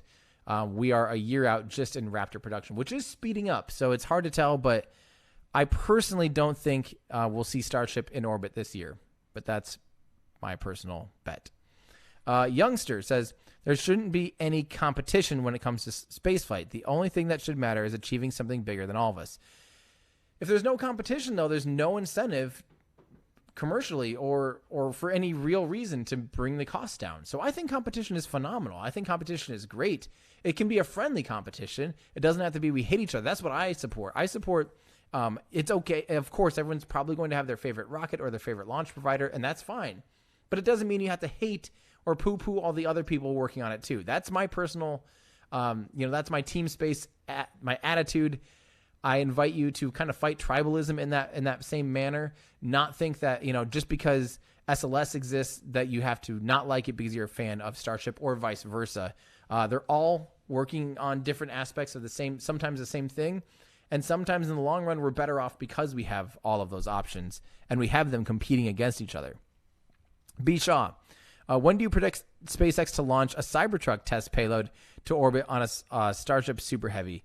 Like I said, I think orbit, I'm guessing 2022 in my opinion. And I would absolutely love to see something like some Cybertrucks in space. Sorry, Cybertrucks and semi-trucks or something like that would be awesome. I do need some water really bad. Thomas Stern, what are you talking about, Tim? The RS-25 are designed for reuse. Disposing of them is inherently wasteful. But reuse, they're proven to be almost wasteful because of how long it took to recycle them and how that it took an insane amount of time to actually make them reusable. You had to basically tear down the entire thing. You were basically reusing the outer portion of the engine. I don't think it's wasteful to. It's sunk cost fallacy to say that's the only way forward. I think the RS-25. I wish they would just use a variant that was designed from the get-go to be expended, but I don't necessarily share that mentality. PK, thank you so much. A new membership from Endicott. Thank you very much. Chazzy Mac says, is the water deluge considered full flow, using the pond, then recycling back to the pond? Not full flow, probably, because the full flow isn't recycling anything. It's just utilizing the full flow of turbine exhaust is all flowing propellant is pre-burned before it goes into the engine. That's basically what full flow means. But I like your idea. I'd say it's fully reusable, though. Yeah. Brian R. Aronson says, even though there are plenty of commercial aircraft manufacturing, NASA still has planes built to test new tech. This is true. But yeah, you're not wrong. They make a lot of X-planes still to test new technologies. But lots of times it's for things that aren't necessarily commercially viable. Launch vehicles are proving to be commercially viable in the 21st century, 100%. So I don't know if I want them to still be developing things like thermal nuclear engines or ion propulsion and other things like that. But I don't think we need them ever to be to really be doing what other people are already doing, in my opinion. Connor Veer, I know NASA helped SpaceX with manufacturing Dragon, but did SpaceX also get to help NASA with the SLS program? No, definitely not. There is no crossover that way. Desmo, SLS is simply a waste of money. I don't think so. I mean, it's cheaper than Apollo by really any regard. Again, I invite you to watch my video, SLS versus Starship, and my other one, Artemis versus Apollo, to get a perspective on why I personally don't think it's a waste of money. I don't want it long term. I think this is a gap filler until everything is caught up and ready, but I think it's an important thing now. Andrew, will NASA control astronaut employment forever? I don't know. I think there could be commercial astronauts in the relatively near future, even in the next 10 years. But I don't know what NASA's role will be in that long term. That's a good question. Uncultured. Why do they look so close to the test stand? Is it the focal length of the lens giving them a weird perspective? It's crazy. They were 1 mile, so 1.6 kilometers. They are very close, and I frankly don't know why you can be that close. I wish SpaceX would let us get that close to Starship because that would be insane. Yeah, they were close. Mig Wheels says, hey, from Canada. I love how genuine you are and admitting when you make a mistake. That's rare these days, especially while in the spotlight. I appreciate what you do and can't wait to see more from you. Well, thank you very much, Mig Wheels. I think that's one of those things that I appreciate even about the leadership Elon has is he'll admit that they're wrong and that they're going to make changes because of it immediately. They'll be like, yeah, we're wrong. This sucks. Let's redo it. I still think one of my favorite examples of that was Domino's Pizza in the United States. We were talking about this a little bit ago. It was like 12 years ago or something, they just came out with this thing. They're like, you know what? Our pizza sucks. You guys told us that you hate our pizza, so we redid it from scratch and we have new pizza, and it's great now. I think that's a lot better. I don't like when people act like they know the answers and the answers are rock solid and there's nothing that can change their mind. I think that is arrogant, and I think that is I think it's conceited to think that you always know the answer. Good scientists will always tell you they do not know the answers, and that's part of the scientific process, is admitting that there's flaws in your design, admitting that there's flaws in your hypothesis and your theories, and trying to disprove them over and over until you are sound that this is the best solution or the best answer. I would prefer to try to live by that mantra. I'm obviously not perfect, and neither is anybody else. But yeah, I think that that's an important mantra to live by, is that you're to some degree wrong no matter what. Even when on the things that you know you're right on. There's always the idea that you're completely right on everything is just ridiculous. This is from CCS 4646. If you go back a bit, was that an SRB? No, we figured that out. It was not. Those are tanks. Wolfson says, how do you get started on space YouTube? I had originally started making artistic pictures of myself in a high-altitude Russian flight suit as an Instagram project, as a photography project, as a professional photographer. In the making of those photos, I really fell in love with some of the history and some of the fun details I was learning about spaceflight, and I wanted to teach people about that. So I was trying to teach them kind of in photos, and that's not very easy to do. And I realized it was way too hidden. You should watch. I have a video called How a Spacesuit Almost Killed Me. Watch that. You'll learn about the history of how I got into all this stuff. And I started doing YouTube full-time in 2017. At the start of the year, I had like 100 or 200 or something subscribers, and I started full-time on that. It was a total like wing and a prayer type of thing, just jumping in, hoping that I could make it grow. And I just started by starting, and it was terrible at first. It was horrible. It was so cringeworthy, so bad. And then since then, you just iterate and improve, and that's the story of life. All right, this is from Kylie saying, hi, Tim. I'm watching with my 5-year-old nephew, James, today. We love learning about rockets and space together and often watch your streams. A shout-out would be great, please, if you don't mind. Absolutely. Sorry if I'm really late here, Kylie. I'm getting to these now. But hello, James. Thank you for tuning in with me. Hopefully you enjoyed the test. And, yeah, I really appreciate you guys watching. And hopefully you're excited about rockets and spaceflight and want to see more of them, because I sure do too. So, yeah, thank you very much. Okay, Desmo says, maybe this thing will work for once. It did and it didn't. And I want to try to wrap up here in a timely manner so that I can actually listen to the post press briefing that'll be on NASA TV. So I encourage you to all do the same too. Thank you so much from 6969 saying, hopefully this will help a bit. If it does take a month, not a lot. Sorry. Well, thank you so much. I do appreciate that. I really hope that we see SN9 happen sooner rather than later. And that I'm not just stuck in a hotel for the next X amount of time. Yeah. Patrick Walzer, I learned yesterday that Grumman Aerospace changed North American Rockwell about $310,000. Charge North American Rockwell about $310,000 after towing the command module from Apollo 13 to and back to the moon. Of course, it was just a joke, but I had a great laugh. I did not know that. That is awesome. That's cool because they used it obviously as a life raft. That is really cool. JM Studios, the European upper stage is cheaper because the tanks are designed for production, i.e. can be produced with existing machinery. Mass production spreads out of fixed costs, cheaper engines. You're right. Yeah, very cool. You're right. The manufacturing, obviously, oh man, I've got a long ways to go. Holy crap, my voice is going to die by the end of this. But yeah, you definitely get economies of scale, or is it economies of scale or scale of economies of scale? Yes, thank you. I get it backwards half the time. There are definitely economies of scale when you build things for mass production and not kind of these bespoke one-off things. And ICPS, the Delta IV upper stages, is a limited thing. They're done with it basically. They're trying to shut that line down. So doing that anymore is very cost prohibitive. Travis Cecil, give an integration of tank with fuselage and gauge of steel used in Starship, how would you deal with risks of Mars flight like micrometeoroids and radiation?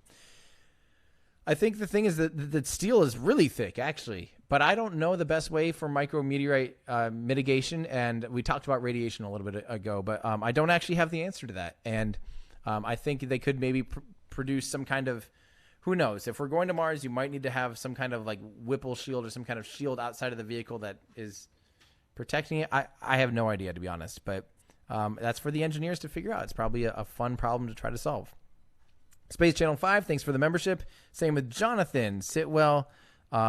Same with Baja Truck Guy. Christopher Daly.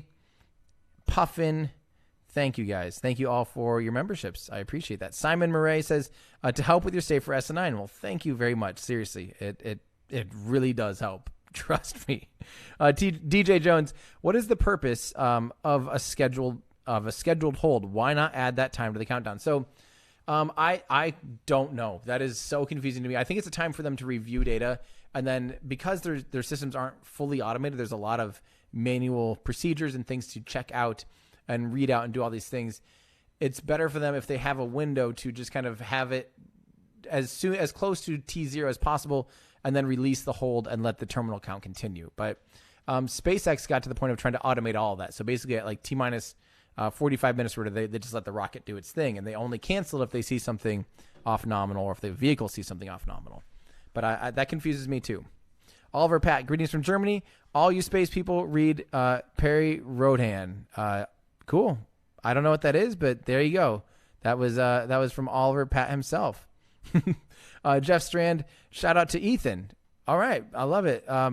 Is that you shouting out to Ethan, or do you want me to? Hi, Ethan, just in case. I don't know. Mig Wheels, I'm 19 hours away. Will I hear it? I don't think Canada's going to hear it.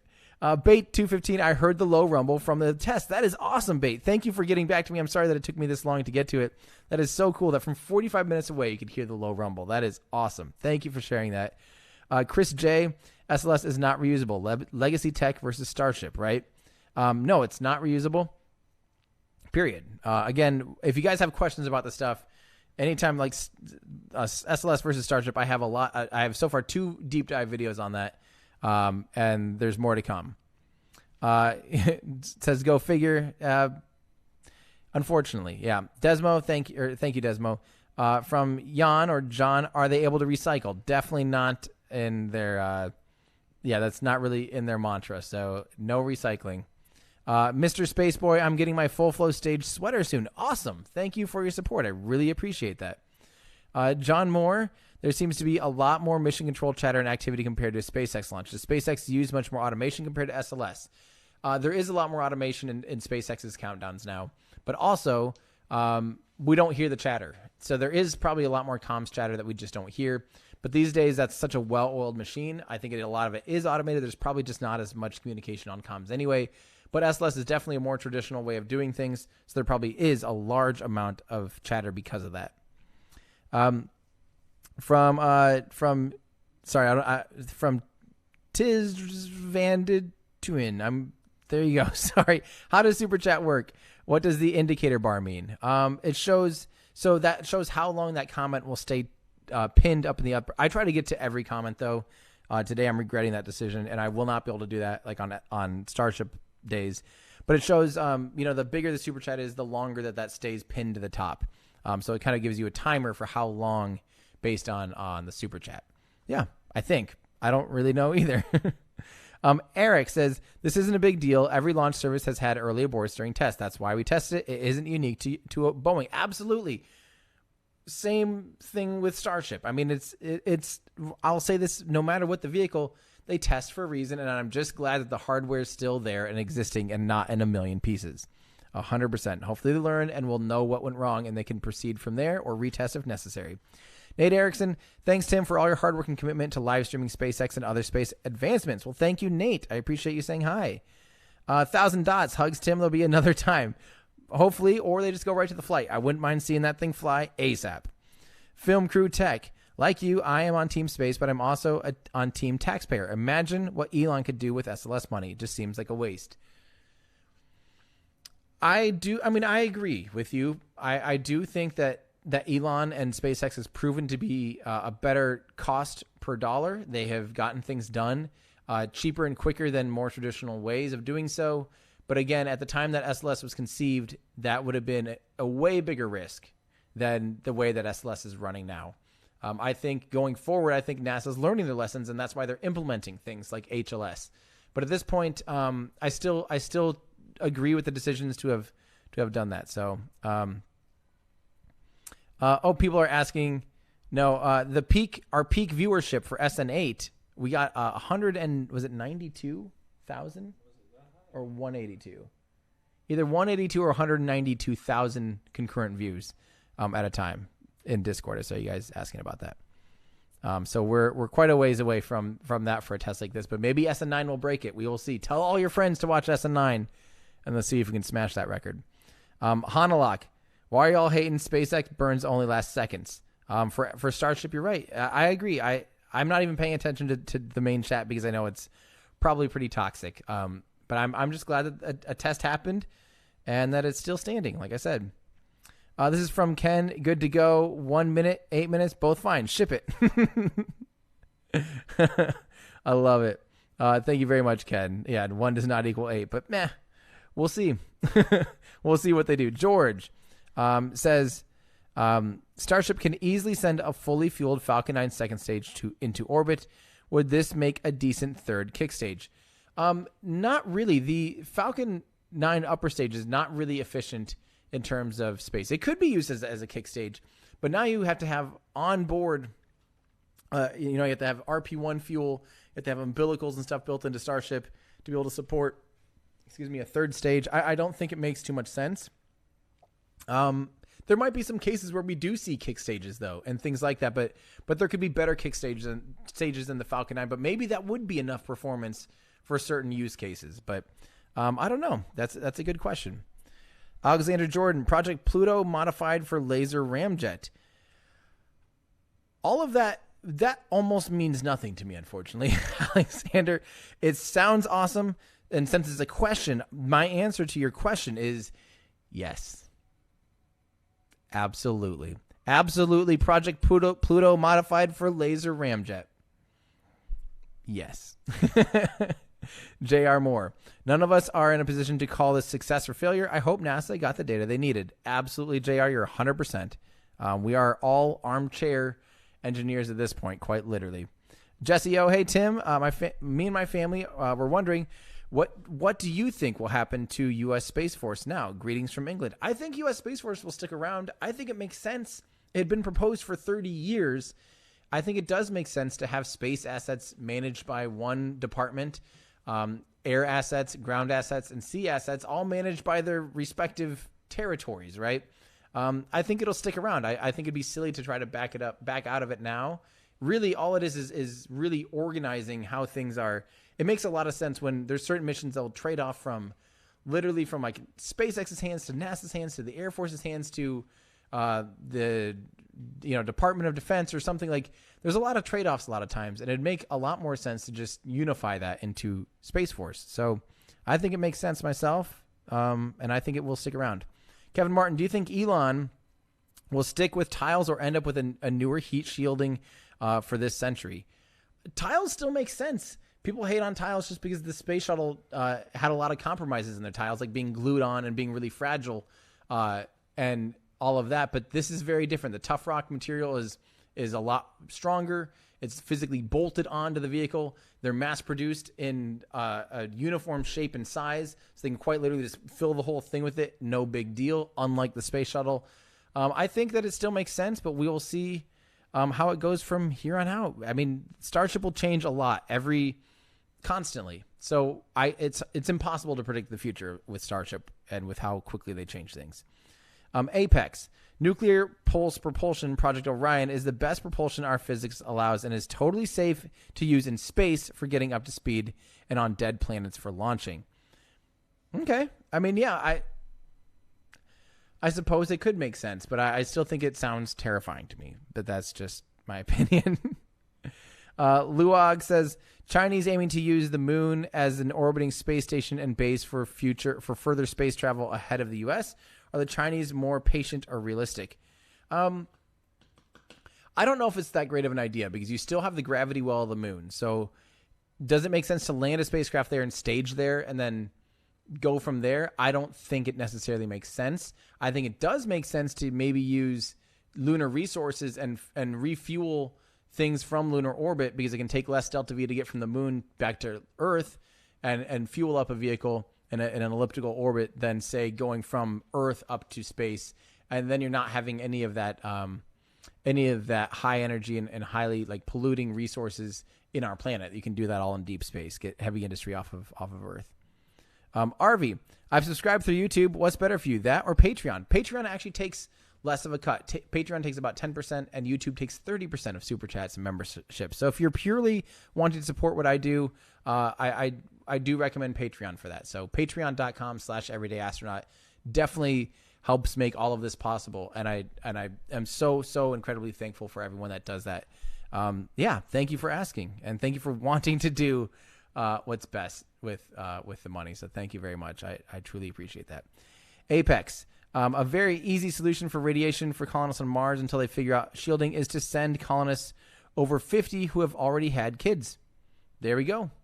Yeah, you're right. Because you get that kind of lifetime radiation goals for NASA. So you're absolutely right.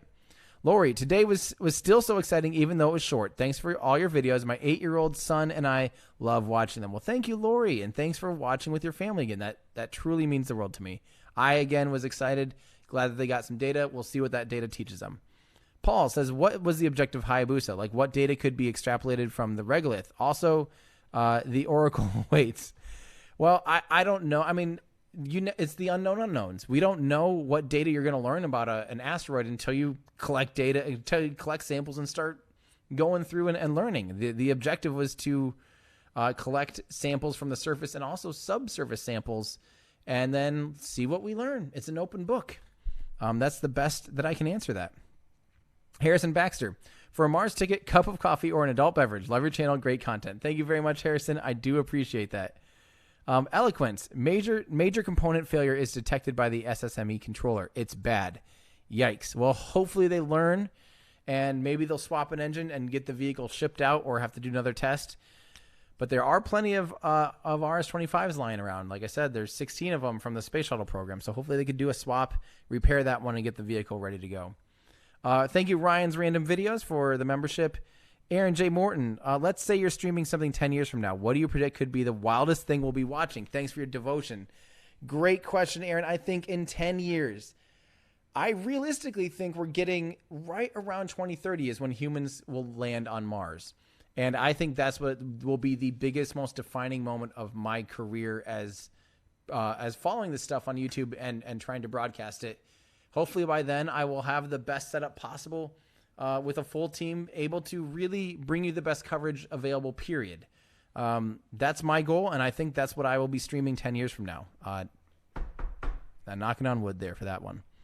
Kian says, hi, Tim from Hawaii. About to head to the observatory to watch the stars today. There's few places in the world that give you the same feeling of awe. Yes, I would love to do some nights on top of mountains in Hawaii where the skies are pitch black. Some of the best night sky viewing in the world. I would absolutely love that. So, yeah.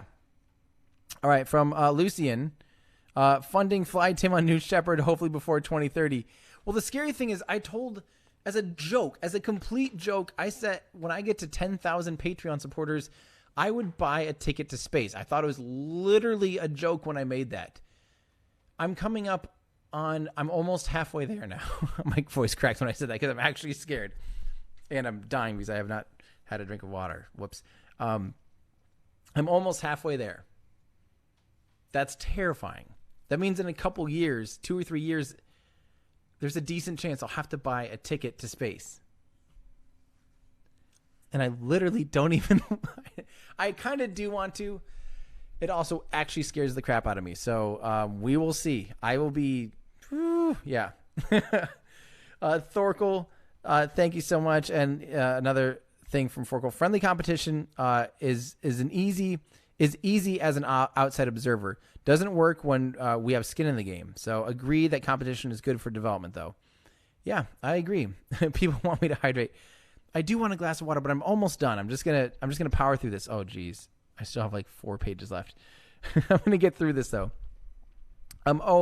This is from Own High again. When the shuttle visited the UK on the back of a jumbo, it flew directly over me as I watched. Not the same, but I know still. So you've seen the shuttle fly.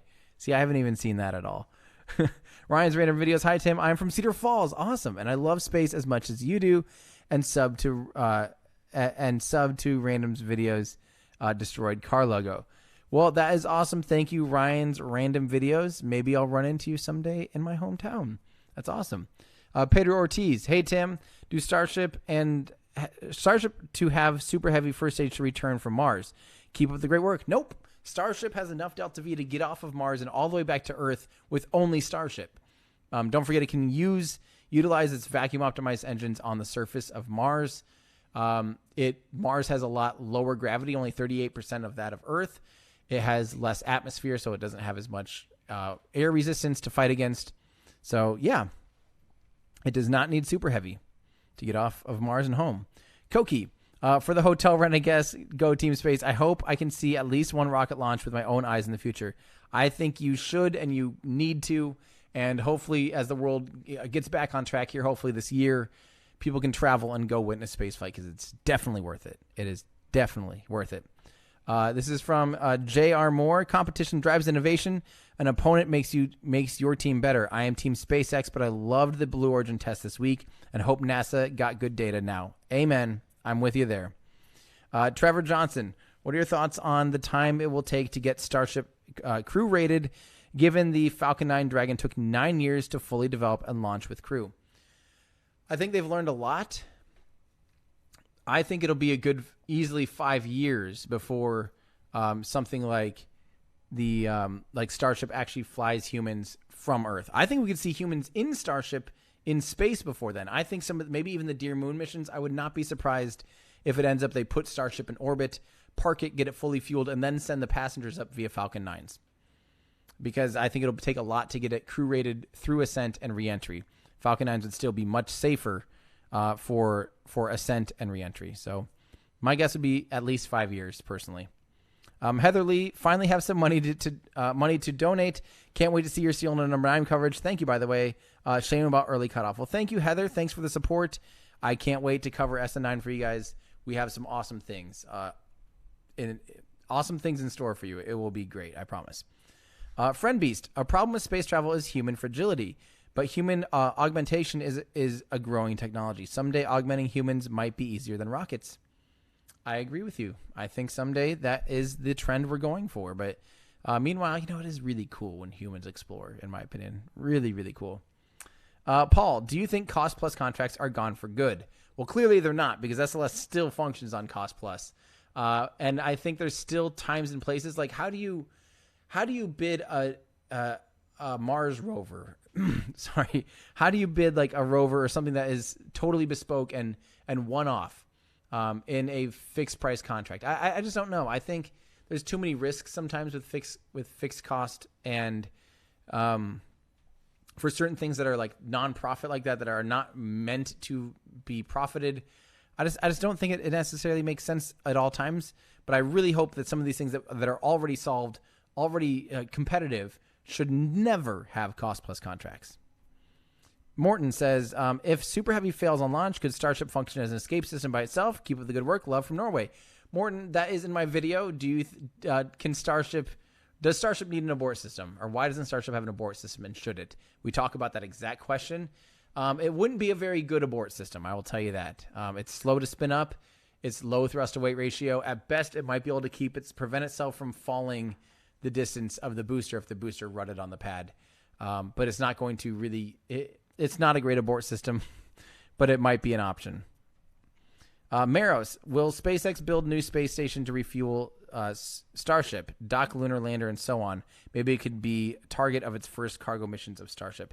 I don't think they will build a new space station to refuel. That's what Starship to Starship refueling is for. You don't necessarily gain much if you put depots into orbit. You still have to get that mass up there in the first place. As a matter of fact, you basically just wasted depots. You have to keep those pressurized. So it's better just to launch your propellant into the vehicle you need it to be on. It kind of saves some steps anyway. So I don't think we need a space station to refuel Starship.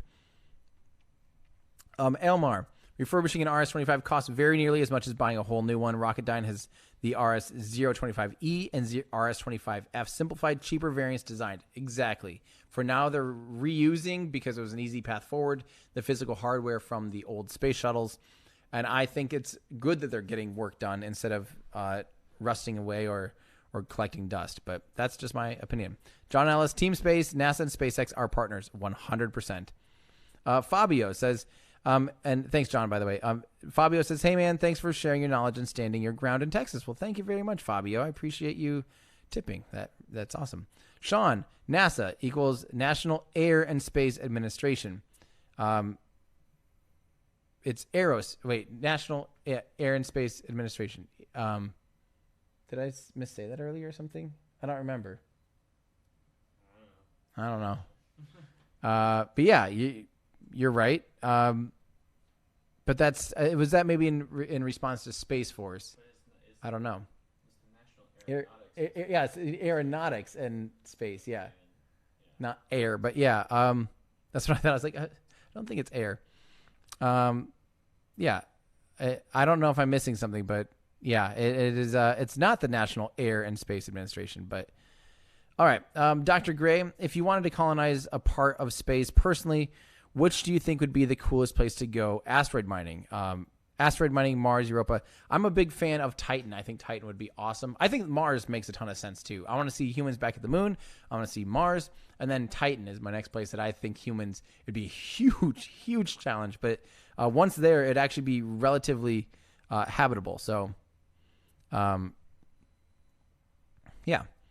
All right, this is thank you for the membership, Paul. I appreciate that. JT Laser, why is SLS not reused? Too big. Engine turnaround costs. NASA not motivated to.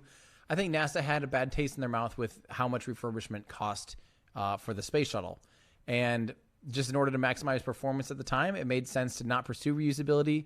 Reusability was kind of seen as this thing after the space shuttle, and they had learned those lessons, and they just wanted to go full on out and maximize performance and reduce the risk on development too. So if you can't iterate quickly like what SpaceX does, it's really hard. And NASA has a hard time shifting like that just inherently. So that's why it's more just, it was easier to design a safer bet and easier to design an expendable vehicle, period. Andrew Clapp, awesome job. Tim, wintering in SPI. Bring your crew out, drinks on me. Well, thank you very much, Andrew. We're still holding pretty strict social guidelines here. We're not really going out. We're ordering in, which is why it's not the most fun thing to do in the world. But yeah, we're trying to still keep things safe. Really make sure we're at. I think we're still in like we're nearing the end of the tunnel of the pandemic. I really would like to get out of this thing without catching corona. I think that'd be fantastic. So, but maybe soon we'll do a meetup once things are safe to do so, and I would love to then take you up on that offer. Riley Starr, big fan since the spaceflight days. Congrats on everything you've built. Where do you want to be in 10 years? Still covering the industry, part of the industry, something else entirely? Riley, honestly, I want to be here when humans get back to the moon. I want to be still doing this when humans land on Mars. But I don't want to be doing this full time. I do, at some point, probably want this to be a little bit more self-running, and I would love to pursue other interests. I someday want to maybe pursue becoming an architect. I know that's has nothing to do with spaceflight. That was another big passion of mine. Yeah, so I don't know. I mean, that'd be a big 180, but that would be what I would like to do someday. I might be going back to school when I'm like 45 or 50. No shame in that, and pursuing that. But we'll see. We'll see if I can stick it out that long. Chris Harris, thank you so much. I appreciate seeing you. Thank you very much. J.R. Craft, we're only send robots to the moon if money wasn't issued. We'd only send robots to the moon if money was the issue. Yeah, I mean, but there's still definitely something to be said about putting humans on the moon, and money is always an issue. So, J.R. Nee, you should get a free ride on Dear Moon. I'm sure Elon can make that happen. Save on money, but not on anxiety. I don't know if I'd fly on Dear Moon, honestly. It scares the crap out of me. Starship still is very scary. Being one of the first crews on Starship would be very scary, but it would be insane. I don't know. I literally don't know what I would say. Yeah. I have not checked out Streamlabs for donation processing yet, but I probably should consider it. I'm almost done, guys, and then I don't have to hydrate. Well, then I can hydrate in a second. And I will brighten the camera. I don't want to brighten the camera because you'll see the settings on screen like this. We don't want that. I'm already cranked on my aperture, and I can't adjust the gain without going through the menu. So we're just going to finish. I will look into that, but it's just so nicely integrated here in YouTube. Will Cooper, Starship Super Heavy reaching orbit this year is feasible. How many test flights are needed before next Mars launch window? An uncrewed mission in 2024 strikes me as possible. Why not a crewed in 2028? I agree with everything you said, frankly. I could maybe see a vehicle getting to Mars in 2024, in that 24 window. We will see. I don't know how many test flights are needed. I personally don't think we will see Starship in orbit in 2021. Personal bet. But that's just me being a pessimist because I'm out here poo-pooing, seeing things not work out always. So from Acacia, here's $2 for a bottle of water. Thank you very much. Evan, where's the Elon interview after SNA? I don't know. I've again been talking with their teams, trying to figure it out, and it's just a scheduling nightmare still. Elon is quite literally, probably one of the busiest people in the world. So getting time with him, although he wants that, and although his team wants it, and I want that, we're still trying to figure it out. So we'll see. Nate Iverson, is SpaceX's Dear Moon mission really using Starship? Are they expecting civilian passengers to be on board of a propulsive landing by 2023? I addressed that a second ago. I personally think some of the early missions, including that, could be where they just dock with it with Dragon. They do it in a safe manner. You could even put 7 people on it because you're just going up to low Earth orbit briefly, stuff it full of people, put the cargo on the Starship, refuel it, do all that stuff, and then send people up and back down eventually using Dragon capsules. That's just my personal, what could be a possibility if they're not ready to fly people on ascent and reentry. Johnny Noble, can you tell us about the UK's joint mission with Rolls-Royce to look into nuclear-powered engines? I cannot, but it sounds like the Angry Astronaut has a video on that I need to watch and learn up on. So, nope, I can't, unfortunately, Johnny. But it sounds like there is a good video out there. I can't vouch for it myself, having not seen it. But I hear the Angry Astronaut's been making some good videos, so check that out. Tyler, if SLS is delayed, do you think NASA will have to shortlist SpaceX as one of the 2 lunar landers to have any shot at the moon in 2024? No, if SpaceX as a lunar lander will not help the situation at all because it will not be taking crew from the surface of the Earth to the moon. It will have to be meeting up in lunar orbit with Orion. That is the only option right now, especially anywhere near 2024 or 2025. I just don't think, I don't know. I think the first missions to the moon will 100%, the missions to the surface of the moon will be with Artemis, and it will be with Orion at NASA. But then again, I would love to see SpaceX prove me wrong. That'd be crazy. John Ellis, spacecraft-inspired architecture popular. Hey, that would be cool. That would be very cool. Yeah. I love that. Okay, I made it through all the comments. I did it. Thank you guys so much for all your super chats. I really, really appreciate it. Thank you for watching that test with me. You guys are awesome. Again, stay tuned. We've got a lot more coming. There's a Rocket Lab launch coming up soon. Make sure you're subscribed and just stay tuned on Twitter. And we'll keep you up to date. And hopefully we'll be able to see SEAL number 9 fly here in a week or 2 or 3 or whatever. And hopefully I maintain some semblance of sanity waiting for that. So thank you all for your support, making all of that possible. If you do want to help support what I do, consider becoming a Patreon supporter by going to patreon.com/everydayastronaut. And there you can get some fun perks like joining our awesome Discord channel and all these other fun things, including some exclusive live streams and stuff like that too. So thanks to all my patrons. You guys are awesome. And again, if you do want 10% off of the Normal shirt or the Normal hat, go to everydayastronaut.com/shop. Use coupon code LaunchDay for 10% off of the Normal collection.